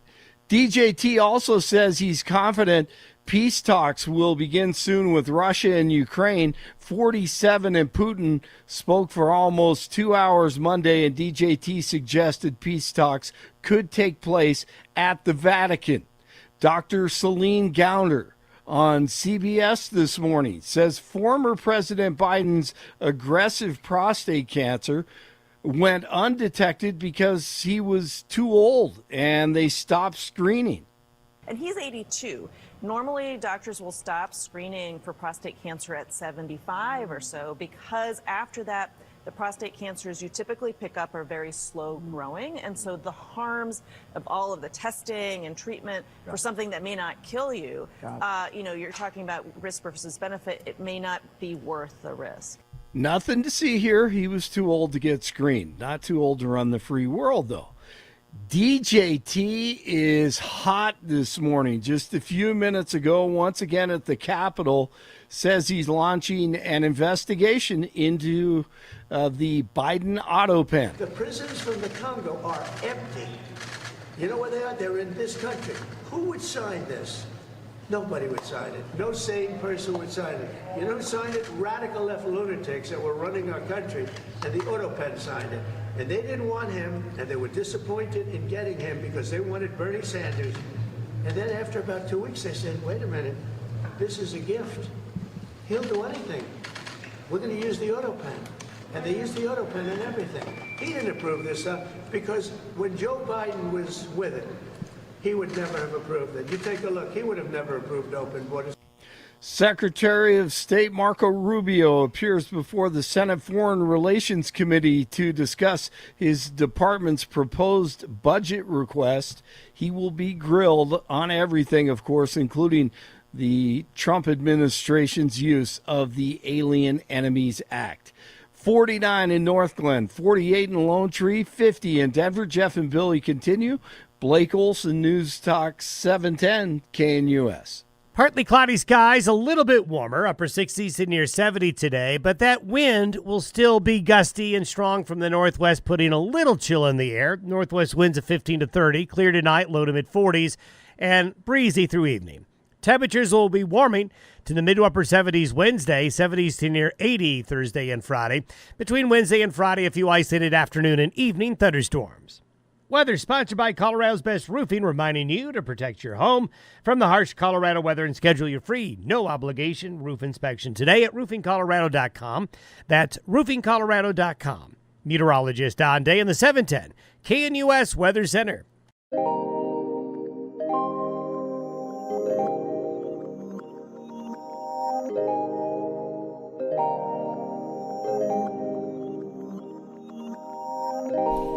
Welcome back to the Jeff and Bill Show. Saw this from the Denver Post that the city council trying to deal with scooters on the sidewalks downtown.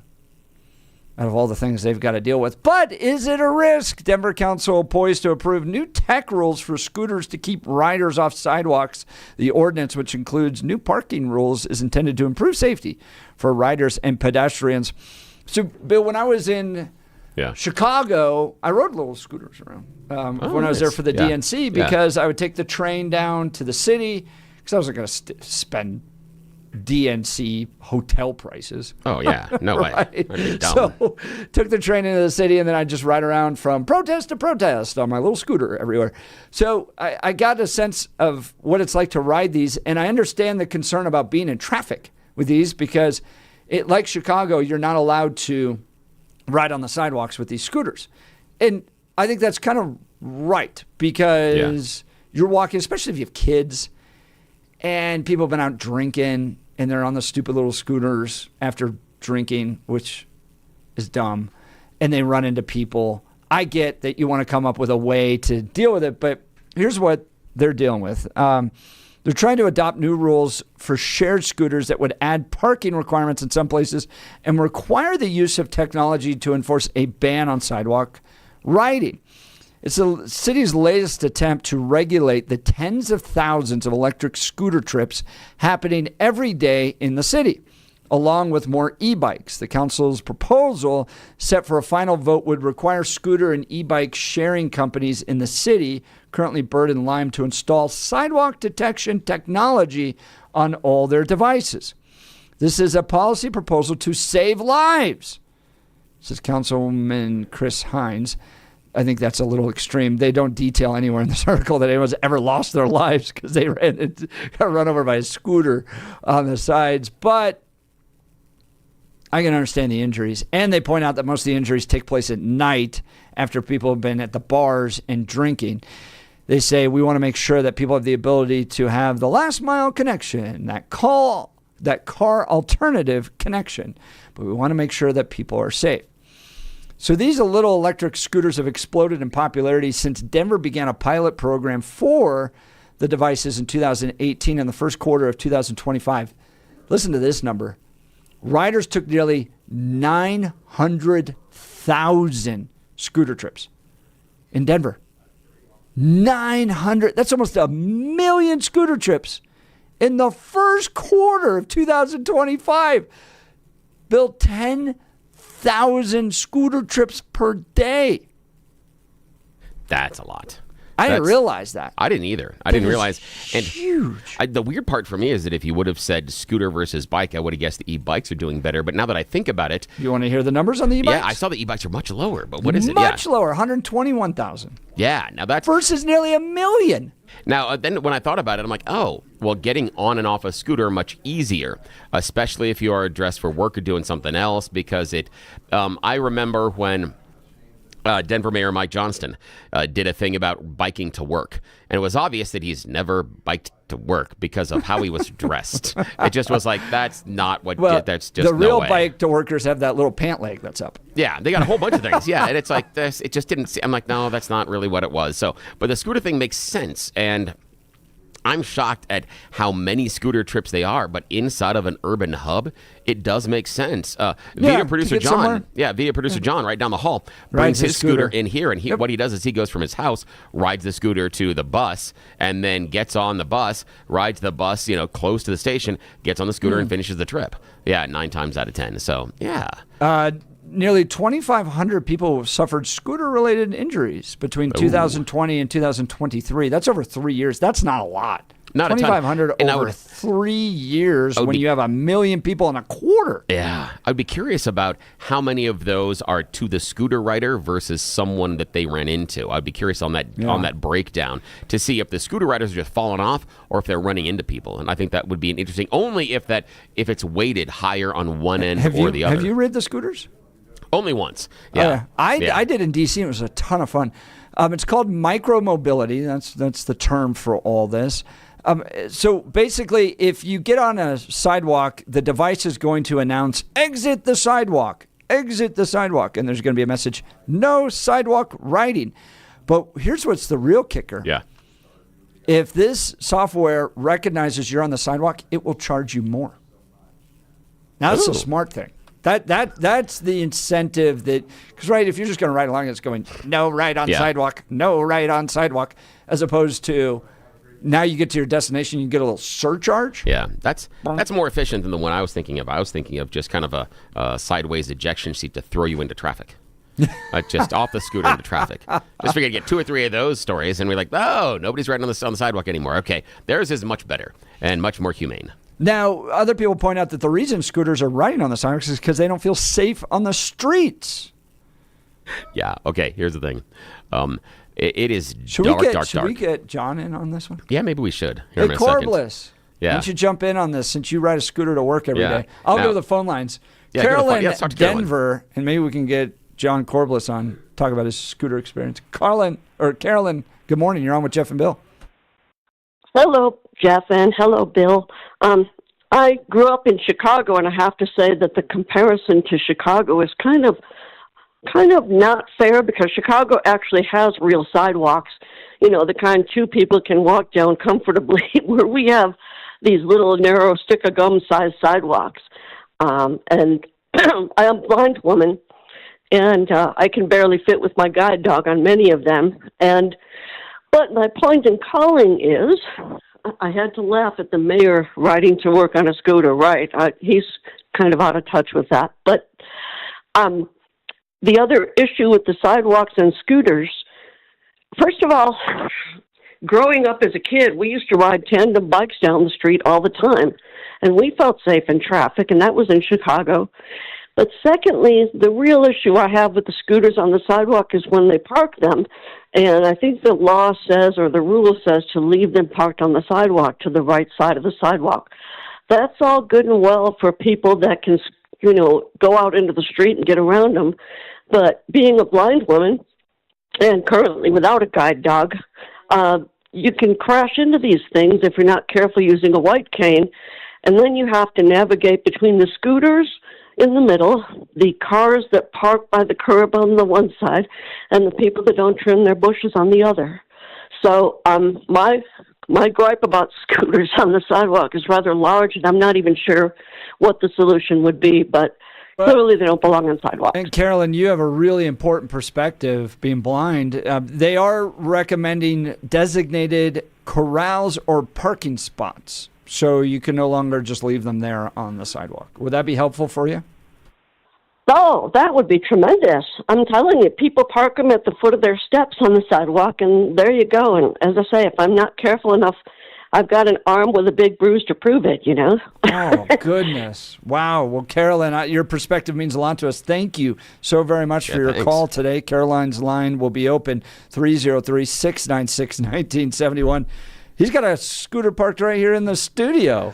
Good morning, John Corbliss. Good morning. So you think these should be banned from sidewalks? Well, I would see why they're wanting to do that.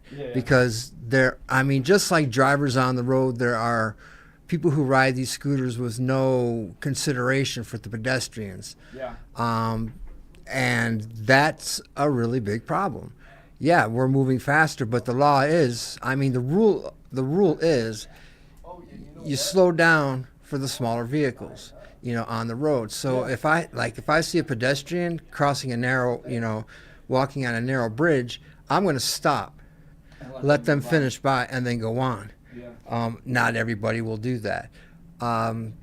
With on the road, I've had to take a couple controlled spills already on my scooter.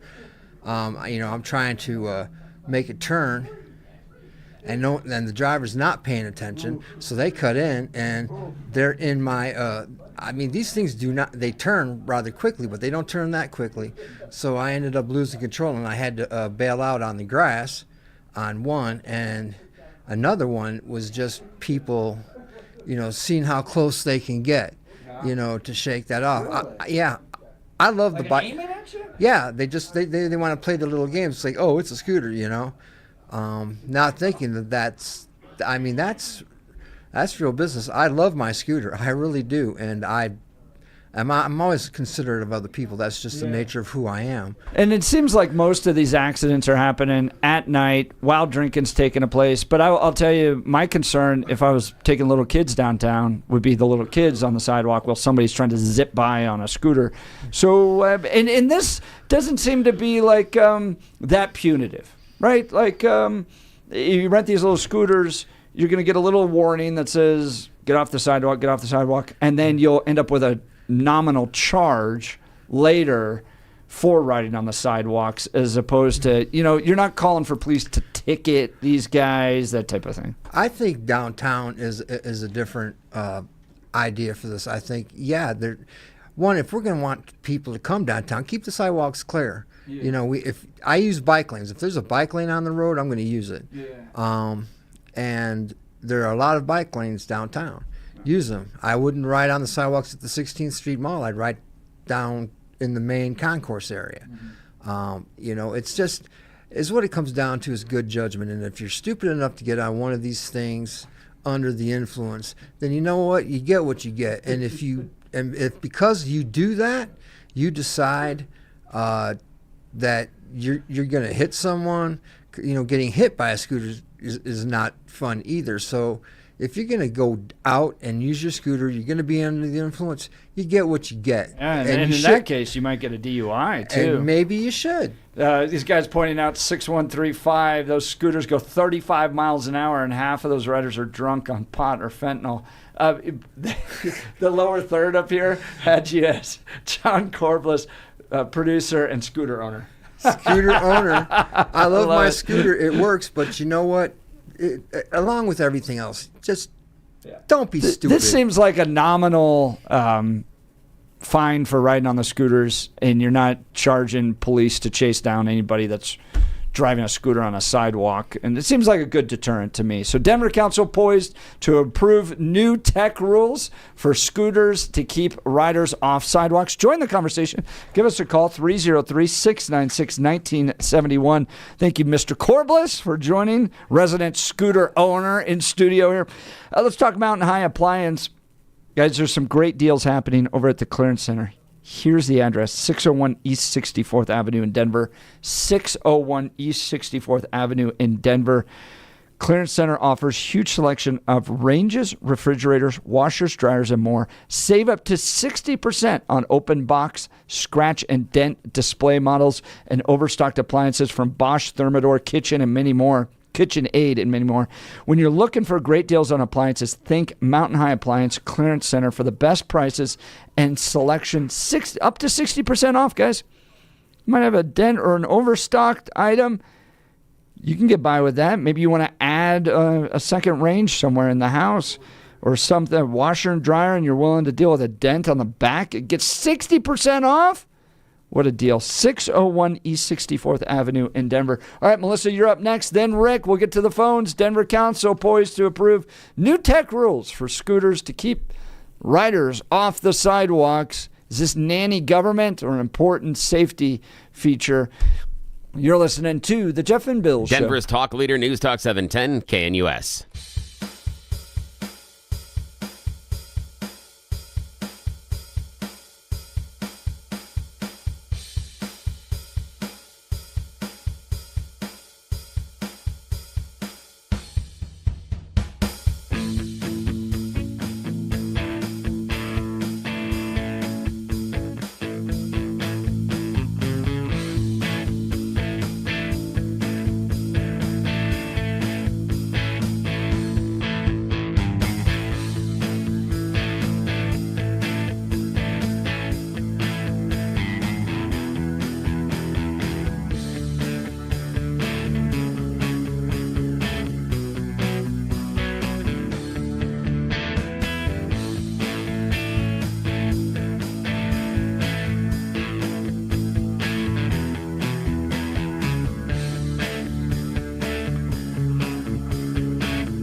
Well, we have lit up the text message line on this one. Denver City Council posed to approve new tech rules for scooters to keep riders off sidewalks.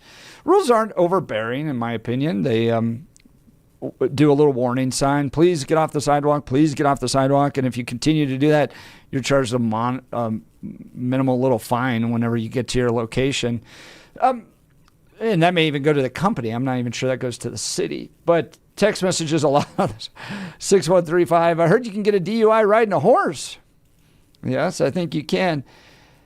Supportive of this new rule, these new tech rules on these little scooters downtown, try walking your dog on a leash or having a drunk scooter rider coming at you full speed. Oh, that's awful. So they approve. Think about the dogs. Others going, stop with the big brother nonsense. You can watch out for scooters. If you can't watch out for them, just stay home. Let's go to the phone. Can I push them off the scooter as they go by? Is that? I mean, if I have to move out of their way, can I move them out of my way? I just want to know. Or is the better thing that I need to do is what I should do is I should carry around about 5 feet of a broom handle. And if they're coming towards me, just drop it on the sidewalk. Jump over that big guy. See how that happens. There you go. Just saying. Is that what Bill I need and to do? his broom handle walking around the city of Denver. Let's go to Melissa in Denver. Good morning, Melissa. You're on with Jeff and Bill. Morning. Good morning. I just wanted to defend the both sides, but I have one of those scooters, a pretty nice one, and thinking I was going to save on gas. I'm scared to death of it. But I just wanted to say, so they are not made for the roads in Colorado, truthfully. And the most dangerous thing on one to the people that ride at night, even if they're drunk, they might have gotten home fine if it wasn't for the tiniest pothole can kill you. Yeah. Send you flying. And so I think they should be on the road, but how can they be on it? So, I mean, I wouldn't be on the road unless I absolutely have to on mine because I mean, it feels like your elbows are going to break if you just hit a little. And to that point, we have some of the worst roads in the nation. So, yeah, right, right. And you're right. I mean, a little pothole will send you right off. Oh, let me tell you about the scooters at night. Jeff and I come here when it's dark out. And as I am making my traversal here to the station, this was, just last week, middle of last week. There's kind of something in the right-hand lane. It's kind of a darker shape that's moving a little bit as I'm approaching it. I'm like, that's a little weird. And then I see a tiny, tiny, tiny square red light about the size of a 9-volt battery that's about 4 inches above the street there in front of me, wiggling back and forth. As I get closer, dude on a scooter, dressed mostly in black, with a backpack, and he's scooting along, and he's in the right lane. I'm sitting there going, dude, the fact that you've only got this little tiny light down there at the bottom, if someone is late for work and they're not paying attention, which happens during my commute all the time, that guy's going to get hit. I was surprised that it kept going. Yeah. Yeah, a lot of people that ride them, they think that it's easier than a bike, say it's easier to store. But man, you got to follow the rules because people can't see you in their car. We're only supposed to be able to see somebody walking or running even, but like going 20 miles an hour, you look in your side mirror. That's not enough time, to account for somebody darting around. And the other thing I always tell my kids about when they're learning, one, we did it when they were playing in the street and goofing around in the neighborhood, but also now when they're starting to become beginning drivers, is that you don't see what you don't anticipate to see. And what I would tell them is when you're playing in the street during the time in which all those cars, all those moms and dads are coming home, those moms and dads are at the end of their day and they're looking for cars. They're not looking for kids in the street, and they may literally just blank out and not see you. Our brain erases our nose. It's in our field of vision every day, but our brain erases it so we don't stare at the end of our nose. And if you're not tuned in, you can easily not see the little kid running out between two cars, or if you're not looking for a scooter in, dark 30 in the night on the right-hand lane right over near the curb on the street, you may not even see it because you're not looking for it. Yep, and you remember the big wheels. That was like a real scare when we were kids. Yep. Oh, yeah, and the big wheel thing was because you're so low, and so the cars won't see you because, you're too low. You're below the door. Yeah, below the door line, yeah. Hey, Yep. thanks, Melissa. All Have a right. great day. Appreciate you. Melissa, great call. Her line will be open 303-696-1971. Guys, let's talk advanced hair restoration. For many of us, it's happening. Your hair is thinning. Your crown might be disappearing. Maybe hair loss as you feel and your identity is lost altogether. I get it. It's happened in our family and my family members that have gotten their hair done. It really did change their lives. It brought back a youthfulness and energy to them that they were missing. And things improved. Work relationships, romantic relationships. I've got good news for you. It's an incredible yet simple one-day treatment that starts growing your own natural hair the very next day, and it's guaranteed to grow for life. It's the Advanced FUE from Advanced Hair. Look, we've all seen the pills and lotions that come with monthly subscriptions. They help retain what you have, but what if what you want is your own natural hair permanently in specific areas? From Advanced Hair's state-of-the-art facilities to world-class Dr. Tanya Pauls, it's not maybe your hair will regrow. It's guaranteed that your new hair will grow. You decide how much, how thick, and where. It's why Advanced Hair is the winner of Westward's Best of Denver now 2 years in a row. For your free consultation, $250 off and 250 free hair grafts. Call 720-459-HAIR. That's 720-459-HAIR or advancedhair.com. Advancedhair.com. Rick will be up with you next, talking scooters in the city of Denver and the city council trying to put some new restrictions on them to keep them off the sidewalks. What do you think? You're listening to The Jeff and Bill Show. This is Denver's Talk Leader, News Talk 710 KNUS.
Man, you are one pathetic loser. Loser! Let's go. Loser! You're a loser! The Losers Club. Bunch of losers. You're such a loser.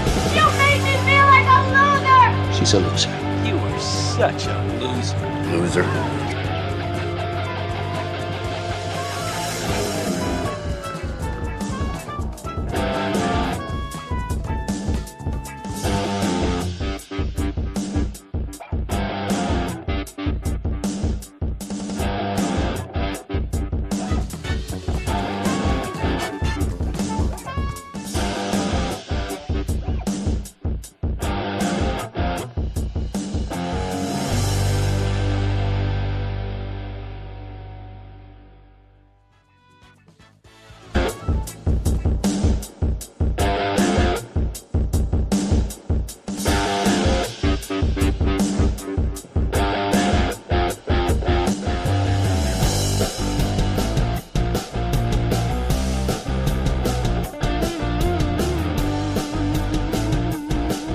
Get off the sidewalk, and then you might end up with a little bit of a upcharge for riding on those sidewalks.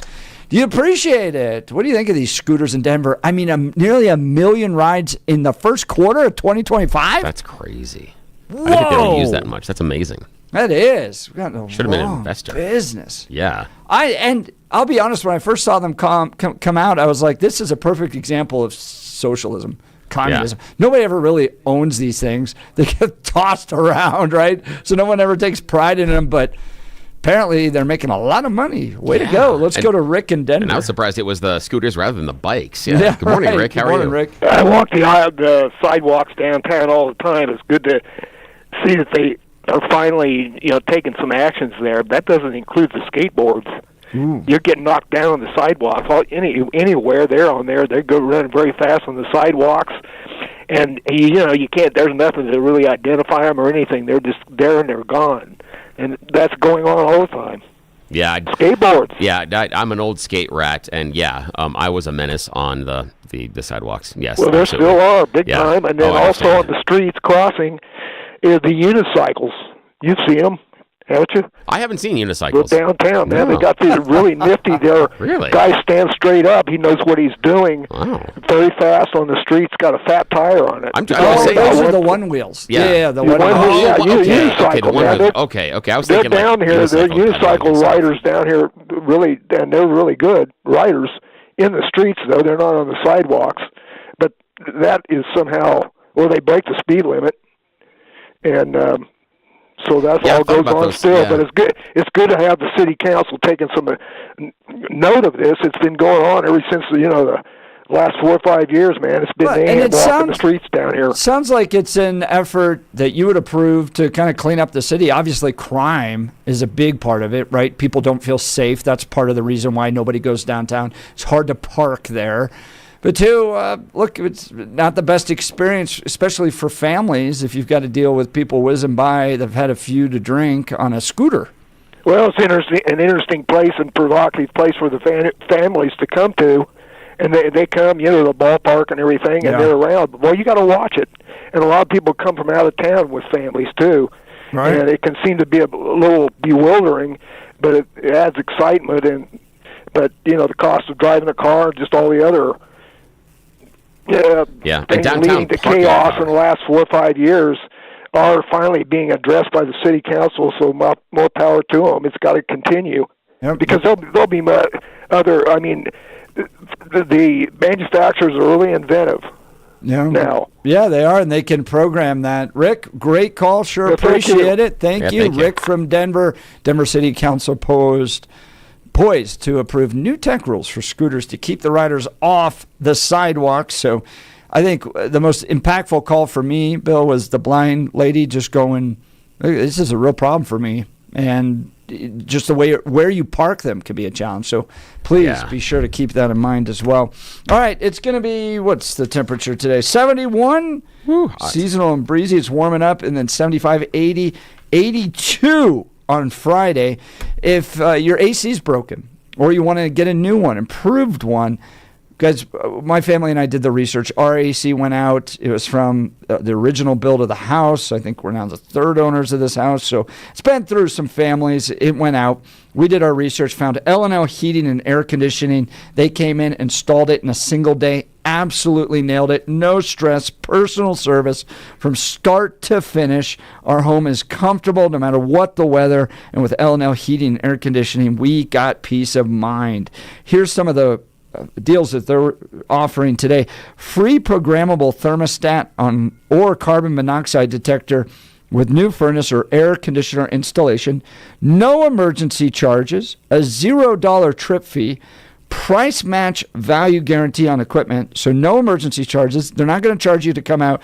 Price match, free estimate, licensed and insured in a 5-year labor warranty. Everything works great at our house. I can control my thermostat with my phone, which I love. Our family couldn't be happier. So if you're looking for fast, honest, reliable service, I highly recommend L&L Heating and Air Conditioning. Here's their phone number, 720-851-1691, 720-851-1691, online at bestdenverhvac.com, bestdenverhvac.com. I'm sure glad we called them. That phone number again, 720-851-1691, 720-851-1691. Bill, we got a big celebrity coming up next hour. Yes, we do. Longtime broadcaster. This is going to be a lot of fun. You're going to recognize that voice. Wow, this will be cool. He was with Colorado Public Radio and others for many years.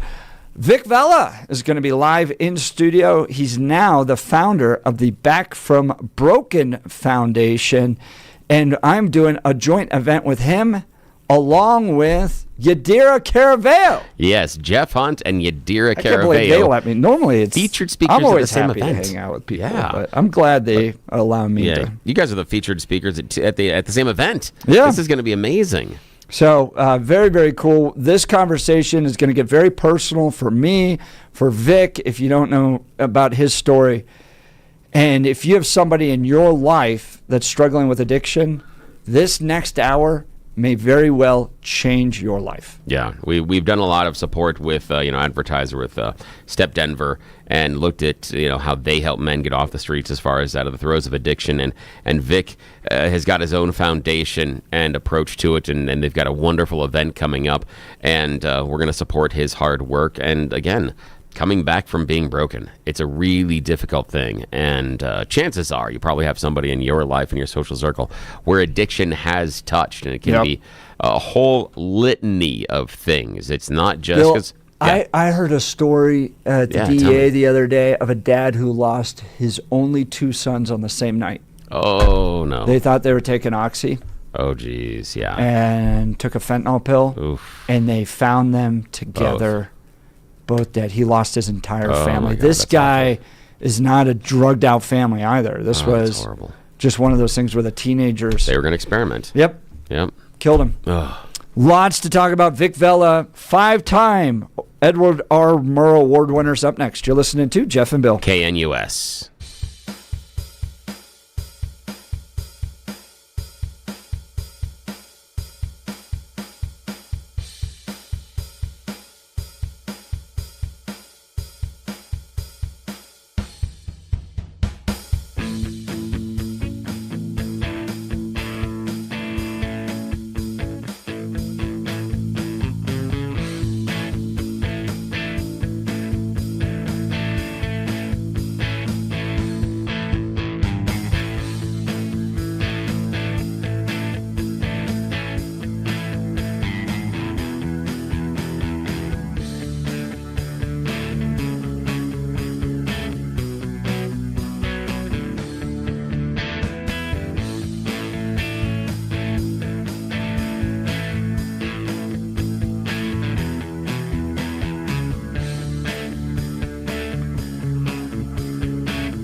Well, it's 9 a.m. in the Mile High City on this Tuesday, May 20th, 2025. Good morning, Denver, Colorado. You've tuned into the Jeff and Bill Show, News Talk 710 KNUS. I'm your co-host, Jeff Hunt, along with Bill Thorpe, bringing you the freshest insights and hottest takes from the right, left, and center. Colorado's blue, America's red, and it all meets right here on the Jeff and Bill Show. Would love to hear from you. Give us a call, 303-696-1971, or text us on the Dan Caplis Law text line at 720-819-5115. Guys, this next hour, you're not going to want to miss. You know the name and you know the voice. Vic Vela is live in studio with us, a 5-time Edward R. Murrow Award-winning journalist. And he is going to be here talking about a great event he's putting on coming up in a few days or a few weeks. I'm going to be a part of it. Yadira Carveo is going to be a part of it. What is this? How is he bringing the right and left together? It's going to be awesome. This is going to be a very important conversation about addiction, about removing the stigma from it, and how it really impacts people's lives. If you are dealing with a family member struggling with addiction in any capacity, alcohol, drugs, tobacco, any of that stuff, join this conversation. Listen. This could very well change your life. You're not going to want to miss it. But now it's time for your morning dose of news and comment with Blake Olson. Blake Olson. Blake Olson, news and comment. Hey, good Tuesday morning. 53 and sunny in Denver, expecting a high of 70 today. The 710 5-day forecast is coming up. Our top story. I'm a fiscal hawk. I'm a bigger fiscal hawk. There's nobody like me as a fiscal hawk. The president is at the Capitol meeting with House Republicans this morning, and 47 took the opportunity to make the point that this is no time to grandstand like Thomas Massey on the big, beautiful bill. That's more deficit than Biden did. Because we have to fix the country. Do you think that Thomas Massey is correct in saying that this is adding Biden? No, I don't think Thomas Massey understands government. I think he's a grandstander, frankly. He'll probably vote. We don't even talk to him much. I think he should be voted out of office. And I just don't think he understands government. If you ask him a couple of questions, he never gives you an answer. He just says, I'm a no. He thinks he's going to get publicity. And you have that. You have that. They've got some, too. They have it on the right and they have it on the left. And Hakeem Jeffries crying about the president meeting with House Republicans. He says that 47 is telling them they don't work for the American people. They work for him. And they work for Elon. To try to remind Republican workers few that they don't work for the American people. They work for him and Elon Musk. And they better follow mantra. Problem is, Hakeem, the American people love Trump, and they issued a mandate on Election Day. Future governor of Florida, Byron Donalds, was on fire with 47 this morning in D.C. The auto pen scandal is going to be the biggest scandal in American history, bigger than Watergate, bigger than Iran-Contra, bigger than anything else, because you had the deep state Democrat oligarchs running this country and not somebody who was quote-unquote elected. You simply can't have it. That's not the way the United States of America is allowed to operate. And my number one question is, Kamala Harris, what did you know and when did you know it? Where have you been? What were you doing? Because it is the vice president's responsibility, as well as the cabinet, to alert the American people to an inability of the commander-in-chief to do his job. 47 echoed Donalds, and the auto pen investigation is on. Dr. Celine Gounder on CBS This Morning says that former President Biden's aggressive prostate cancer went undetected because he was too old and they stopped screening. And he's 82. Normally, doctors will stop screening for prostate cancer at 75 or so because after that, the prostate cancers you typically pick up are very slow growing. And so the harms of all of the testing and treatment for something that may not kill you, you're talking about risk versus benefit. It may not be worth the risk. Nothing to see here. He was too old to get screened. The gloves are off with Elon versus creepy Bill Gates, who took a cheap shot at him, and he unloaded this morning on Gates. U.S. aid. and the comments that Bill Gates made the other day, and I know that you called him. Yeah, he's a huge liar. I know you've said that already. That's wondered, also, and I'm just. Who does Bill Gates think he is to make comments about the welfare of children, given that he frequented Jeffrey Epstein? Okay, well, he said he regrets those, and he spent a lot of his own money on philanthropy around the world. Oh yeah. He spent a lot of money. He spent so much money on philanthropy.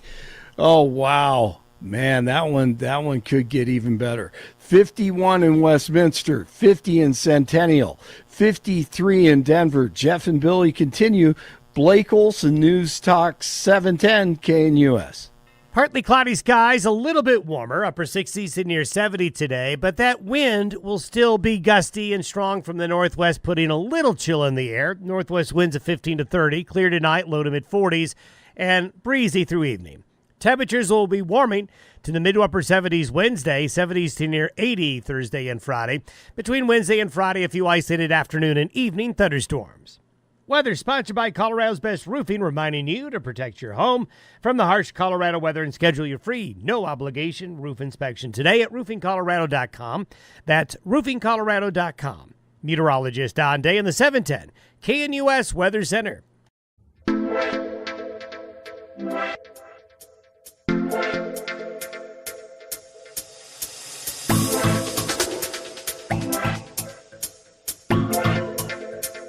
Welcome back to the Jeff and Bill Show. I'm very excited about this hour because I've been following Vic Vella's career. One of the best broadcasters out there, 5-time Edward R. Murrow Award winner. He's with Colorado Public Radio for many years, down in New Mexico as well. He's the founder of the Back from Broken Foundation. Coming up on Thursday, June 12th, he's hosting an event titled Shattering Stigma and Embracing Hope. This is a 90-minute event that will dive into the complex intersections of leadership, personal trauma, redemption, public responsibility around addiction. And I'm going to be a part of it. Yadira Caraveo is going to be a part of it. Adam Berg, Kyra DeGuri Kennedy is going to be a part of it as well. And then, of course, the moderator is Vic Vella. Vic, let's first start by introducing you to our audience. Our audience is typically, we got a right-left audience, but a more conservative talk radio audience. May not have followed you on Colorado Public Radio. Tell them about your career. Yeah, well, first, Jeff, thanks for having me, and thanks for that warm intro. I'm a radio guy, right? I've also hit the trifecta in terms of media, right? I started my career as a sports anchor in West Texas, covering Friday Night Lights and Dallas Cowboys minicamp, boo, right? And then the journalism career took off after that into various spaces, newspapers. I covered crime in courts for years. I was a member of the Colorado Capitol Press Corps for years, covering the legislative session when Hickenlooper was governor. And then most recently, I was with Colorado Public Radio, so working for NPR stations, really just covering, I've covered it all, man. Like, I just think my advice to young journalists has always been, don't just get stuck in doing one thing that you think you want to do. You're going to be an MVP if you can go out and cover anything, right? So knowing a little bit about everything can really help you in your career. But yeah, I'm really grateful now that I've stepped away from journalism for a bit to do this work that is so important and so meaningful to me. Let's talk about that work and how it kind of stems from your personal experience. So people that may not know you, and this is what has drawn me to you, because I appreciate it as a Christian, is Christianity calls you to be honest about your failings, right? Because you need a savior, right? That's the whole point of Jesus, is like going, I need help. I am broken in my own sin. And when I saw you talk so openly about some of the challenges you've had. Talk to us about your background, your history, and what it led to with the formation of the Back from Broken Foundation. Yeah. And like anyone who ever picked up a drug or started drinking, they do it because it's fun, right? Otherwise, we wouldn't have a drug problem. If this stuff was boring or horrible, right? Yeah. Drugs are fun until they're not anymore, right? until they just dictate, when they become your dictator, or as I put it, become your master. And that was me when I drank a lot and smoked weed and took hallucinogens in high school. And a lot of that was to mask a lot of issues that I was having, tough things at home, things going on at school. I was getting kicked out of class right and left with behavioral issues. I had some mental health issues. I just struggled in that arena. But what was the elixir? What was the tonic? What was the thing that made all my problems disappear? Drugs and alcohol, right? It's that ultimate, when you are self-medicating your problems and then you go away. So when you put that drink to your lips or you put the pipe to your mouth and just a few seconds in, I'm not feeling any pain anymore. I'm not feeling any pressure. I'm not feeling any, and that's where we get stuck in this cycle, Jeff, of you can't put it down. You can't put it down once it gets its hooks in you. It's fangs in you. Because initially it's a form of freedom, but it ends up becoming a form of bondage. That's a great way to put it. Yeah. It really is. And that was the case with me when it came to cocaine. When I was starting my career for an NBC affiliate in West Texas covering sports, I had it all. I was young and I was bound for Sports Center one day. I was only 22 years old and my face was on billboards, right? Like that's a great life when you're right. But then I fell in love with cocaine, and the minute I did it was almost like I instantaneously said, "Where have you been my entire life?" And it was the marriage that would continue forever. It started off like any addiction. You do it on weekends. That's fun. You look forward to the next weekend. But then next weekend becomes a 3-day weekend. And then it's 4 days. And pretty soon you're doing the drug every single day. And that's really when all bets are off. I mean, I've never used cocaine. I'd used marijuana and alcohol when I was younger. But is it, from what I understand, is it like a level, because I'm drinking coffee, so caffeine picks you up and gets me going in the morning. Is it like that to another level? Does it really push like that type of energy, or what is it like? It's a stimulant. So, I think if you use that coffee analogy, like when you wake up in the morning and you have that cup of coffee, it's like, oh, I'm awake. Okay, now I could start my work, right? Well, magnify that times a million, right? Like where you just... You almost want to just rip your shirt off like you're Hulk Hogan or something, right? You're Hercules, right? Like, and it turns, and I've seen it take people who are more kind of timid and turn them into conversational artists. Of course, those conversations are going a million miles an hour because you need a period at the end of those sentences one of these times. But that's how it is, and it really loosens up your inhibitions. And you just feel amazing. It just really makes everything heightened. Of course, every drug is going to impact people differently. Look at alcohol. That's probably the easiest example. Some people, when they drink, they're the class clown and they're telling jokes at the bar. Others get moodier. Others get a little sloppier, right? So drugs, although they may check a box in terms of what they're supposed to do to you, everyone's different in terms of how they react to it. So you now get into cocaine, and it sounds like it started off, but then became something that you had to have almost daily, right? Yeah. The thing with cocaine, it's not a physically addictive substance like alcohol is physically addictive, heroin's physically addictive, opioids, but it's one of the worst psychologically addicting drugs, and that's why it's so hard to quit, because when you're doing it every day, pretty soon, your brain, when you're not doing drugs, naturally creates all these little happy moods in your head, right? And these little synapses that fire when you see a puppy or when the Broncos win, right? Like those, but your brain becomes so accustomed to you manufacturing that happiness that it shuts it down.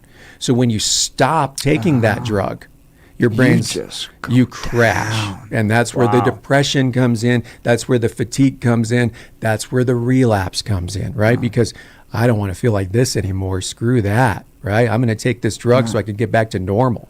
This is Vic Vela that you're hearing from. He's the founder of the Back from Broken Foundation. He's got a new event coming up on Thursday, June 12th, starting at 7 p.m. Shattering Stigma and Embracing Hope. Great lineup of speakers. I'll be a part of it, but along with Yadira Caraveo, who's been in the news. We'll get to that in a second. But Vic Vela, formerly with Colorado Public Radio for many years, is joining us live in studio. So because to me right now you're coming across as very energetic, so I can't imagine the two of us will push you to a level where people are like, whoa. But you seem to have a lot of natural energy. You're out in media. You're building a career for yourself. But does it start to sabotage your career, this drug use? That's the best. That's a great way of putting it. Sabotage. It's like, when you're an addict, we all have this period where the drugs aren't totally destroying us, and we are a functioning addict or a functioning alcoholic, right? I always say that a functioning addict is just a dysfunctional addict in training, right? Because eventually it catches up to you, right? It's unsustainable. Not using a sports metaphor, look what just happened to the Denver Nuggets, great team, but they had no depth. And so every game they were kind of going beyond their means to win, but that's unsustainable because eventually that lack of depth caught up to them. My case in terms of addiction, it's unsustainable because you can't afford that drug every single day. It's expensive, right? So pretty soon you're not paying the bills that you're supposed to. Oh, this utility bill can wait another month. This credit card bill can wait another month. So that starts the snowball effect of finances, right? Then relationships, because spoiler alert, drugs and alcohol, when you are addicted to those substances, it really can turn you into a different person. Right, a person that your friends and family don't recognize, and in my case, I really became someone who I didn't treat people the way they deserve to be treated, right? And those are the people I loved, my friends, my family, my partners, right? These are people who are in my life for a reason, and I'm shutting them out because the only thing that mattered was getting high. There was one time, Jeff, where all my friends threw a birthday party for me, and they were at this bar, and I'll be there, sure. And they're taking photos and texting me photos of the birthday cake and the presents, and everyone's got arms around themselves drinking, waiting for me to show up. I just kept doing cocaine with the intention of showing up eventually. I never left the house because I got so paranoid. That drug turns you paranoid. That I just kept doing it. Okay, I'm getting ready. I'm going to go now. I'll do one more line. A few hours go by. I don't leave the house. I shut off the phone, and I miss my entire birthday party that people were there for to celebrate, right? Because the drug matters more. The drug matters more. And that's it's a painful reality, but there is a solution, and we can recover. We absolutely can. Well, tell me, when did you feel like you reached rock bottom? What did that look like in your life? And how did we've hosted Step Denver for many times on the show, and they talk about the importance of finally coming to terms with the fact that you have to do it yourself. So walk our listeners through that process. Yeah. And Step Denver is a great organization. Thank you for having them on the show. Paul Scudo, the executive director and CEO, is a good friend of mine. Like Paul, I was addicted to cocaine. So it got to the point, Jeff, where I was doing so much cocaine that I had injured my nose. Not to get too descriptive, but this is what we do. We talk about this stuff. And so the doctor's like, you need to stop doing this drug. But when you're an addict, you don't hear that you should stop. You hear you should just do this drug a different way, right? So then the needles come in, then the pipes come in, right? And so here I am covering the state capitol legislative session, which if you know anything about a legislative session, it's crazy. It moves. It's hard for the best in shape person, mentally and physically. Much less someone who is, in my case, sneaking out behind a dumpster to get high every day and then going back inside. Mind you, I'm behind a dumpster in a suit and tie. going back inside, and I sit across from the governor and interview him. It's just what you do. It sounds maddening, and it is maddening. But when you're in the throes of it, it's like brushing your teeth, right? It's like the guy who after he gets sober, he digs up a bunch of holes in his backyard and finds a bunch of stashes of bottles of whiskey, right? If you ever go through someone's house who is in recovery from alcoholism, there's like bottles hiding everywhere. It's what we do because the addiction gets its grips in us and it won't let go. And unless we say 3 words that are very courageous, we can die. And that's, I need help. And that was my case, Jeff. To answer your question, one night I was sitting at home on my basement floor, and I was out of money. I just did the last bit of drugs I had left. I was tired of begging friends for money. I was tired of coming up with excuses every day. Every day I would wake up in constant damage control, trying to fix what I wrecked the night before. That's an exhausting way to live. And there was this guy and I was listening to these really sad songs on my phone, and I thought back to this guy who I had met during a previous attempt at getting sober, which didn't stick, but I still had his number, right? And I'm like, I have nothing to lose. I'm going to give this guy a call. And mind you, it's like 3 a.m, and I haven't slept in days. It could have gone to voicemail. Who knows if the number was even still his, because it had been years since I called. I had nothing left to lose. I'm going to call this guy. It rings. He answers the phone. The first words out of his mouth, "Hey, Vic, how's it going?" At 3 a.m. And I just lost it. I started crying. I said, his name was Rob. Rob, can you take me to a meeting tomorrow? And that was January 25th of 2015. And I've been in recovery ever since. That's Vic Vela, formerly with Colorado Public Radio. He's now the founder of the Back from Broken Foundation. And for those of you that may be listening and just heard that whole story, I want to say this, and you can't see him. You can watch him if you're on YouTube or X, but you look great. I mean, when I consider what you went through, and I think that's an important bookend to this, and we'll get to your recovery, but I want people to know that like, dude, after all that, you might be wondering what he looks like. You look healthy, you look strong, you look lively, you got this great energy about you. Thank you. So I think that's important for people to know. So 2015, you start this.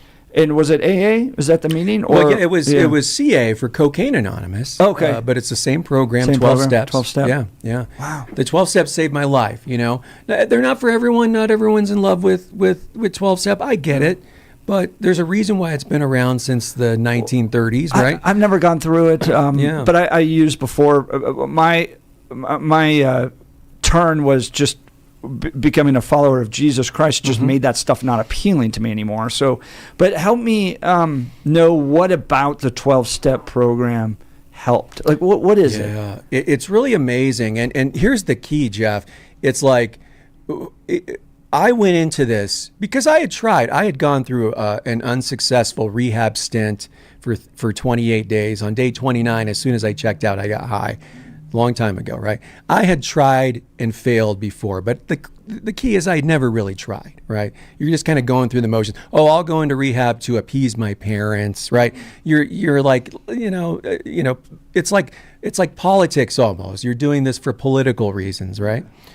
But this time around, I decided I was going to do the exact opposite of what I had done before. It was like that Seinfeld episode where George, his life is falling apart. He doesn't have a job. He doesn't have a girlfriend, right?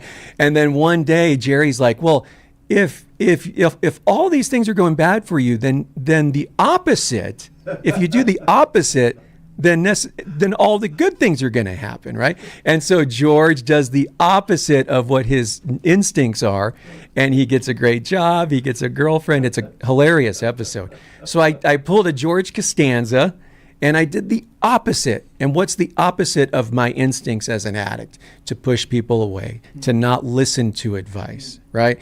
To fight back or to bargain, to barter. Well, I know you want me to do this step work, but how about I do this instead? Like you're always trying to do the Jedi tricks on people, right? Just so that way you don't have to give it your full effort. But this time I said, I'm going to listen, right? So when they said to, are you an addict? Absolutely. Has this drug destroyed your life? Absolutely. Right. Can you come to believe in a power greater than yourself that would restore you to sanity? And that step 2 is so important. I did not have to fully embrace. That step did not require me to fully embrace a God.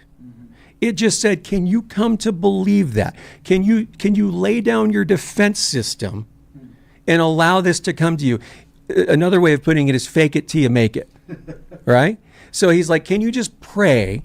So I would do the serenity prayer. God, grant me the serenity to accept the things I cannot change, courage to change the things I can, wisdom to know the difference, right? It's a powerful prayer. And I would say that every day, but those first few weeks of saying it, I'm like, I'm just talking to myself here. This is ridiculous, but I kept doing it. And pretty soon, Jeff, a few weeks go by, a few months go by, I am having full-on conversations with my higher power.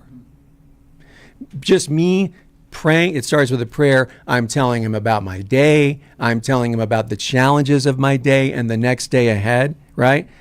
It just happened organically. And I think that's the advice that I want to give people. It's like, you're a follower, you're a Christian. Some people are Buddhist. Some people don't have are agnostic, right? Just believe in something that's more powerful than you, more powerful than your addiction, right? The key word here is not so much religion as it is spirituality.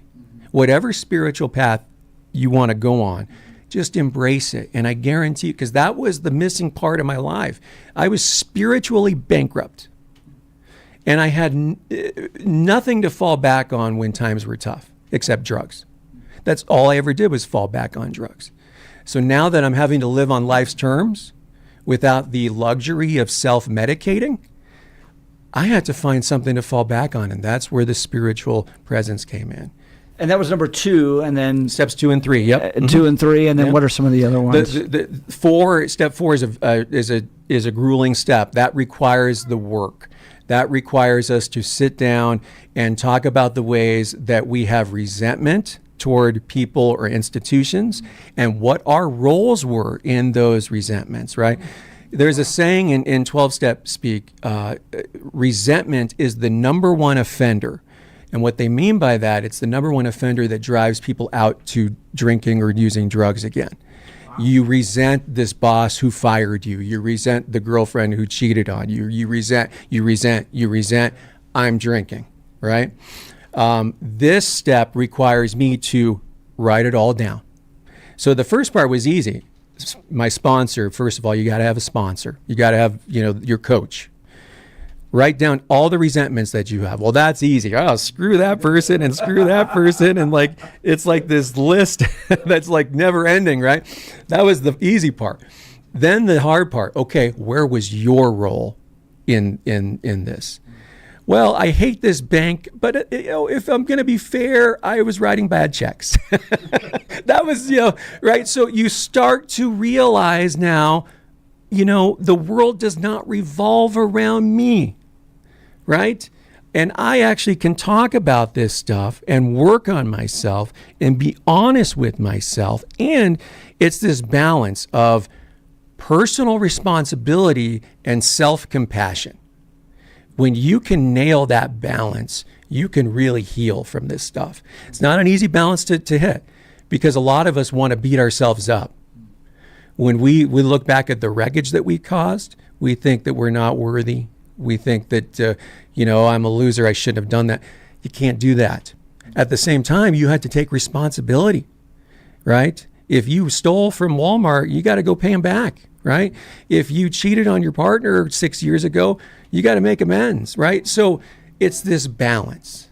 Yeah. That voice is Vic Vela. You may have heard him from many years with Colorado Public Radio. Vic, I just want to share some of the text messages that have been coming in. Iggy, I've been straight for 35 years. Oh, man. Still at it like an addict. Still dealing with those challenges, but he's been fighting it 35 years. Good job, Iggy. Yeah, that's amazing. Another one, beautiful story of recovery, taking time and thanking God for restoring you. So... isn't that awesome? So, very positive. Vic, let's talk about what you're going to be doing on June 12th. June 12th is a panel that we're doing at this great church, Eisenhower Chapel. It's through the Lowry Foundation, which is a nonprofit. It's in the Denver Lowry neighborhood, where we are just going to sit down with people from all over the political spectrum, and we're just going to talk about how addiction and mental health has impacted our lives. I'm really, you mentioned former Representative Caraveo. She's been in the news with some of the mental health challenges, and she's also going to address some of the allegations that have made against her by some of her former staffers, right? I'm going to be there as a moderator. There's also going to be some other folks on. Kira Degree Kennedy, who is a progressive policy wonk, but she'll talk about overcoming sexual assault trauma and addiction. You, as a conservative guy, are going to talk about how addiction has impacted your life through the people that you loved. And then also my friend Adam Berg, who is a lobbyist and a fellow board member of the Back from Broken Foundation. He's going to talk about his recovery from alcoholism. And it's just kind of all walks of life. And we're just going to be honest. Like, you know, I refuse to believe in this notion that people, just because you have a D or an R after your name, you can't get in the same room and talk, right? I just think, Jeff, I'll follow you on social media, and there's times I'm like, what is this guy thinking, right? I don't agree with you all the time, but I could look what we're doing right now. Yeah. It's meaningful, right? And we can still do that. And it's titled Shattering Stigma and Hope. It's Thursday, June 12th. Begins at 7 p.m., done by 9. Doors open 6:30. It's a 90-minute event diving into complexes, intersections of leadership, personal trauma, redemption, public responsibility. When we come back, I'll tell you about my story losing my very best friend, childhood friend. We were inseparable every day, all day together, dying of a cocaine overdose. They found his body in the Inglewood City dump. The son of a Denver Bronco. Still, what drives me in many ways to engage on the drug stuff, you know, I was very vocal against marijuana becoming commercialized in the state. And part of it's from watching illicit drugs destroy people's lives. And we'll get into this and more coming up. You're not going to miss this conversation. But by the way, if you want to get tickets to this, give us the website. It's thebfbf.org. Right? Thebfbf.org. That's Perfect. right. Great website. Thebfbf.org. You can get tickets there to be a part of this evening. We'll return. Vic Vela live in studio. You're listening to The Jeff and Bill Show. This is Denver's Talk Leader, News Talk 710 KNUS.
Welcome back to the Jeff and Bill Show. Honored to have live in studio someone I've been a fan of. His work on Colorado Public Radio was absolutely fantastic. 5-time Edward R. Murrow Award winner. He's now the founder of Back from Broken Foundation. Vic Vela, live in studio. This is a conversation that could go another few hours.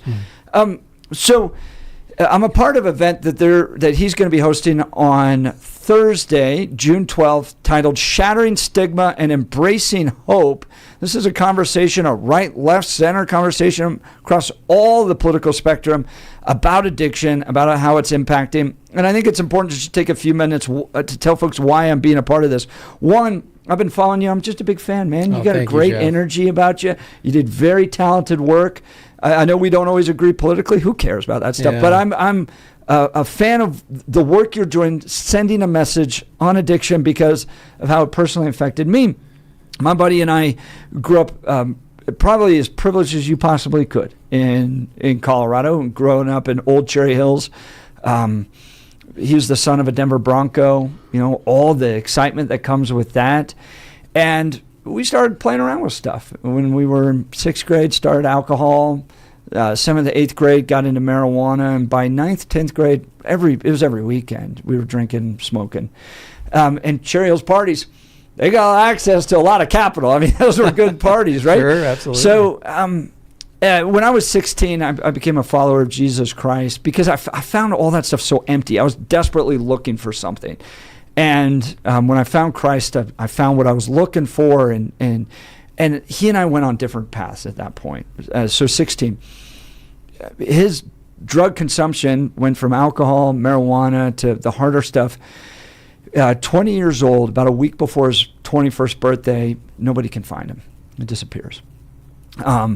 And I was at that point a mountain guide up in the mountains. So I was on taking a bunch of high school kids backpacking. So didn't even hear about it until I get back from the camping trip with the kids. We were out for a week, and the owner of the company meets me and goes, "You got a phone call from your family upstairs." That's never something you want to take. So it's my brother telling me I need to come home because they had found Jared. And I didn't even know he was missing. And we hadn't talked in a few years. We'd just gone different ways. So, story, he dies of a drug overdose, a cocaine overdose. And his roommates don't know what to do with him. And they should have taken him to a hospital, right? But the fear of police and all that stuff, they end up rolling him up in a carpet and driving him to the Inglewood City dump. Oh, my gosh. And they just throw him out there, right? So wow. Somebody eventually sees an arm sticking out of a roll of carpet, call him or call the police, and they find that he died of cocaine toxicity. But it's part of the reason why I'm so passionate about this is I've watched not just him, but other people come from some of the most privileged families in all of Colorado deal with this. And what I've said is that those families deal with all the same stuff every other family does. They're just able to hide it better because they have money, rehab, all that stuff. But addiction does not care. And in fact, sometimes can even target families of means worse because they have the money to buy this stuff, right? Like you hit rock bottom in part because you ran out of money. But these wealthy families, they don't have, they just keep having the money, just keep feeding the cycle until eventually death comes. So that's why I'm happy to be part of this. Glad that you're going to be hosting this. Again, the event is Thursday, June 12th, Shattering Stigma, Embracing Hope. It's at the Eisenhower Chapel in Lowry, 7 to 9 p.m. There's a cost associated with it, but it's a very nominal cost. Be a part of this effort. And this is what I appreciate. You're bringing right, left, center together to address stigma. Yadira Carvale, I think, will be the big newsmaker there. I think people are interested to hear from her. Have a sense of what she's going to be saying? Yeah, and just real quick, all proceeds benefit the foundation. So that's great. We're a nonprofit, so it helps us when we put on events like this. We want to go to high schools. We want to go to veterans groups. We want to go to jails and tell hopeful stories. This sounds like a new mission for you. Yes. We'll talk about Yadira in a second, but we got maybe 2 minutes here before break. Tell us why you're doing this. Yeah. Because you're not doing full-time media anymore. Yeah, so the nice thing about the nonprofit is we're going to be able to do a lot with it. I'll continue the Back from Broken podcast, where I'll interview people about their own recovery stories from drugs and mental health. And you've had some interesting people on this. We've had Hunter Biden. Yeah. I encourage you. I know he's a lightning rod, right? But listen to the conversation. You know, it's out there on Apple Podcasts, wherever you get your podcasts. Jim Belushi talked about losing his brother, John. We did a live event with the Lumineers where they talked about how addiction ravaged their families, and that was in front of an audience of people in recovery. It was a beautiful night. So I'm very proud of that work. What we're doing with the foundation now is taking it a step further, where we will take messages of we can recover to schools, to jails, to rehab centers, to drug courts, wherever that message needs to be heard. We're also going to do some other things with it. We're even going to create a program where people can, adoption fees for dogs, rescue dogs, can be offset for people in recovery, because that bond of rescuing each other. Yes, and if you have a dog and you're entering treatment, we want to create a foster care system so that way your four-legged companion can be well cared for while you go get help.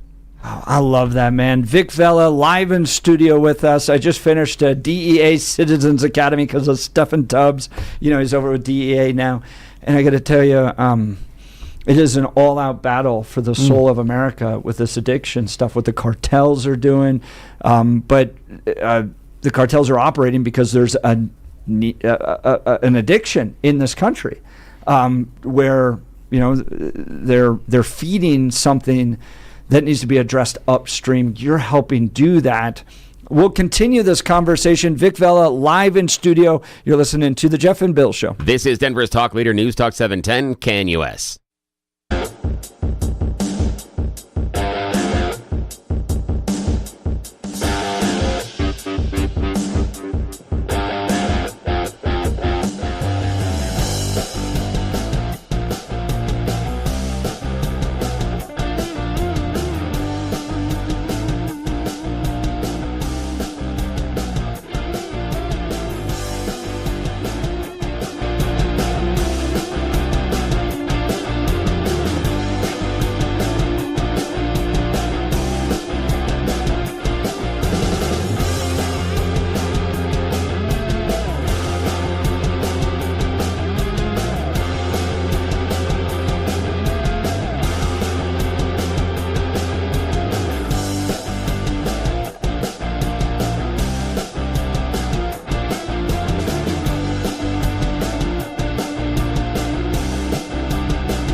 Welcome back to the Jeff and Bill Show. Live in studio with us is Vic Vela. Really appreciated our conversation today. I hope we can do this more. I've been a big fan of yours and what you've accomplished, not only in the industry, a 5-time Edward R. Murrow Award winner, but the fact you're so open and you're trying to help people with something that's harming and destroying so many lives in Colorado. You're really making a difference, Vic, and I appreciate you taking time. Thank you. He's got an event coming up not this Thursday, but June 12th, Thursday, June 12th, Shattering Stigma and Embracing Hope, 7 to 9 p.m., Eisenhower Chapel. You can buy tickets by going to thebfbf.org, thebfbf.org. This is a right, left, center conversation about addiction.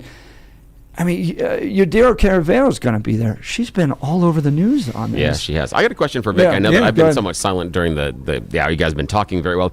I kind of want to wrap up, and this is probably not fair at this point, but Vic, do you think our society on some level accepts or even celebrates addiction? Oh, that's a really good question. I don't know if it celebrates addiction. It certainly overhypes substance use. I mean, you can't turn on, you watch any sporting event, and there's a beer commercial. You need it to have fun. You need it to have fun. By the way, every sports desk pregame show is sponsored by some betting outfit, right? So we are certainly a country that doesn't shy away from its vices, right? And unfortunately for some people, those vices, some people can take or leave. We all know people who can just have that 1 or 2 beers, right? Gosh, I wish I could be that. I've never heard of such nonsense. Like, what? It's not 20 beers? What are you talking about? But a lot of people struggle in that area. It's a great question. Yeah. Well, let's talk. Yadira Caraveo is going to be a part of this. Yeah. You've been communicating with her. She's running again. Yeah. And what was interesting is the fact she jumped in triggered all these news stories, like the Sun, right? Otherwise, they probably would have just left her without reporting some of this stuff. But yeah, the Colorado Sun reported, that some of her former staffers really felt like they were mistreated and traumatized while she was running for office. She's going to talk about that. She says, I'm going to be open about this. I'm going to be open about mental health. We're going to talk about what happened, and we're going to talk about it in a fair and responsible way. Yadira Caraveo will be joining me at this event. It's June 12th. I'll have details on X. You're listening to Jeff and Bill. This is KNUS. Have a good day.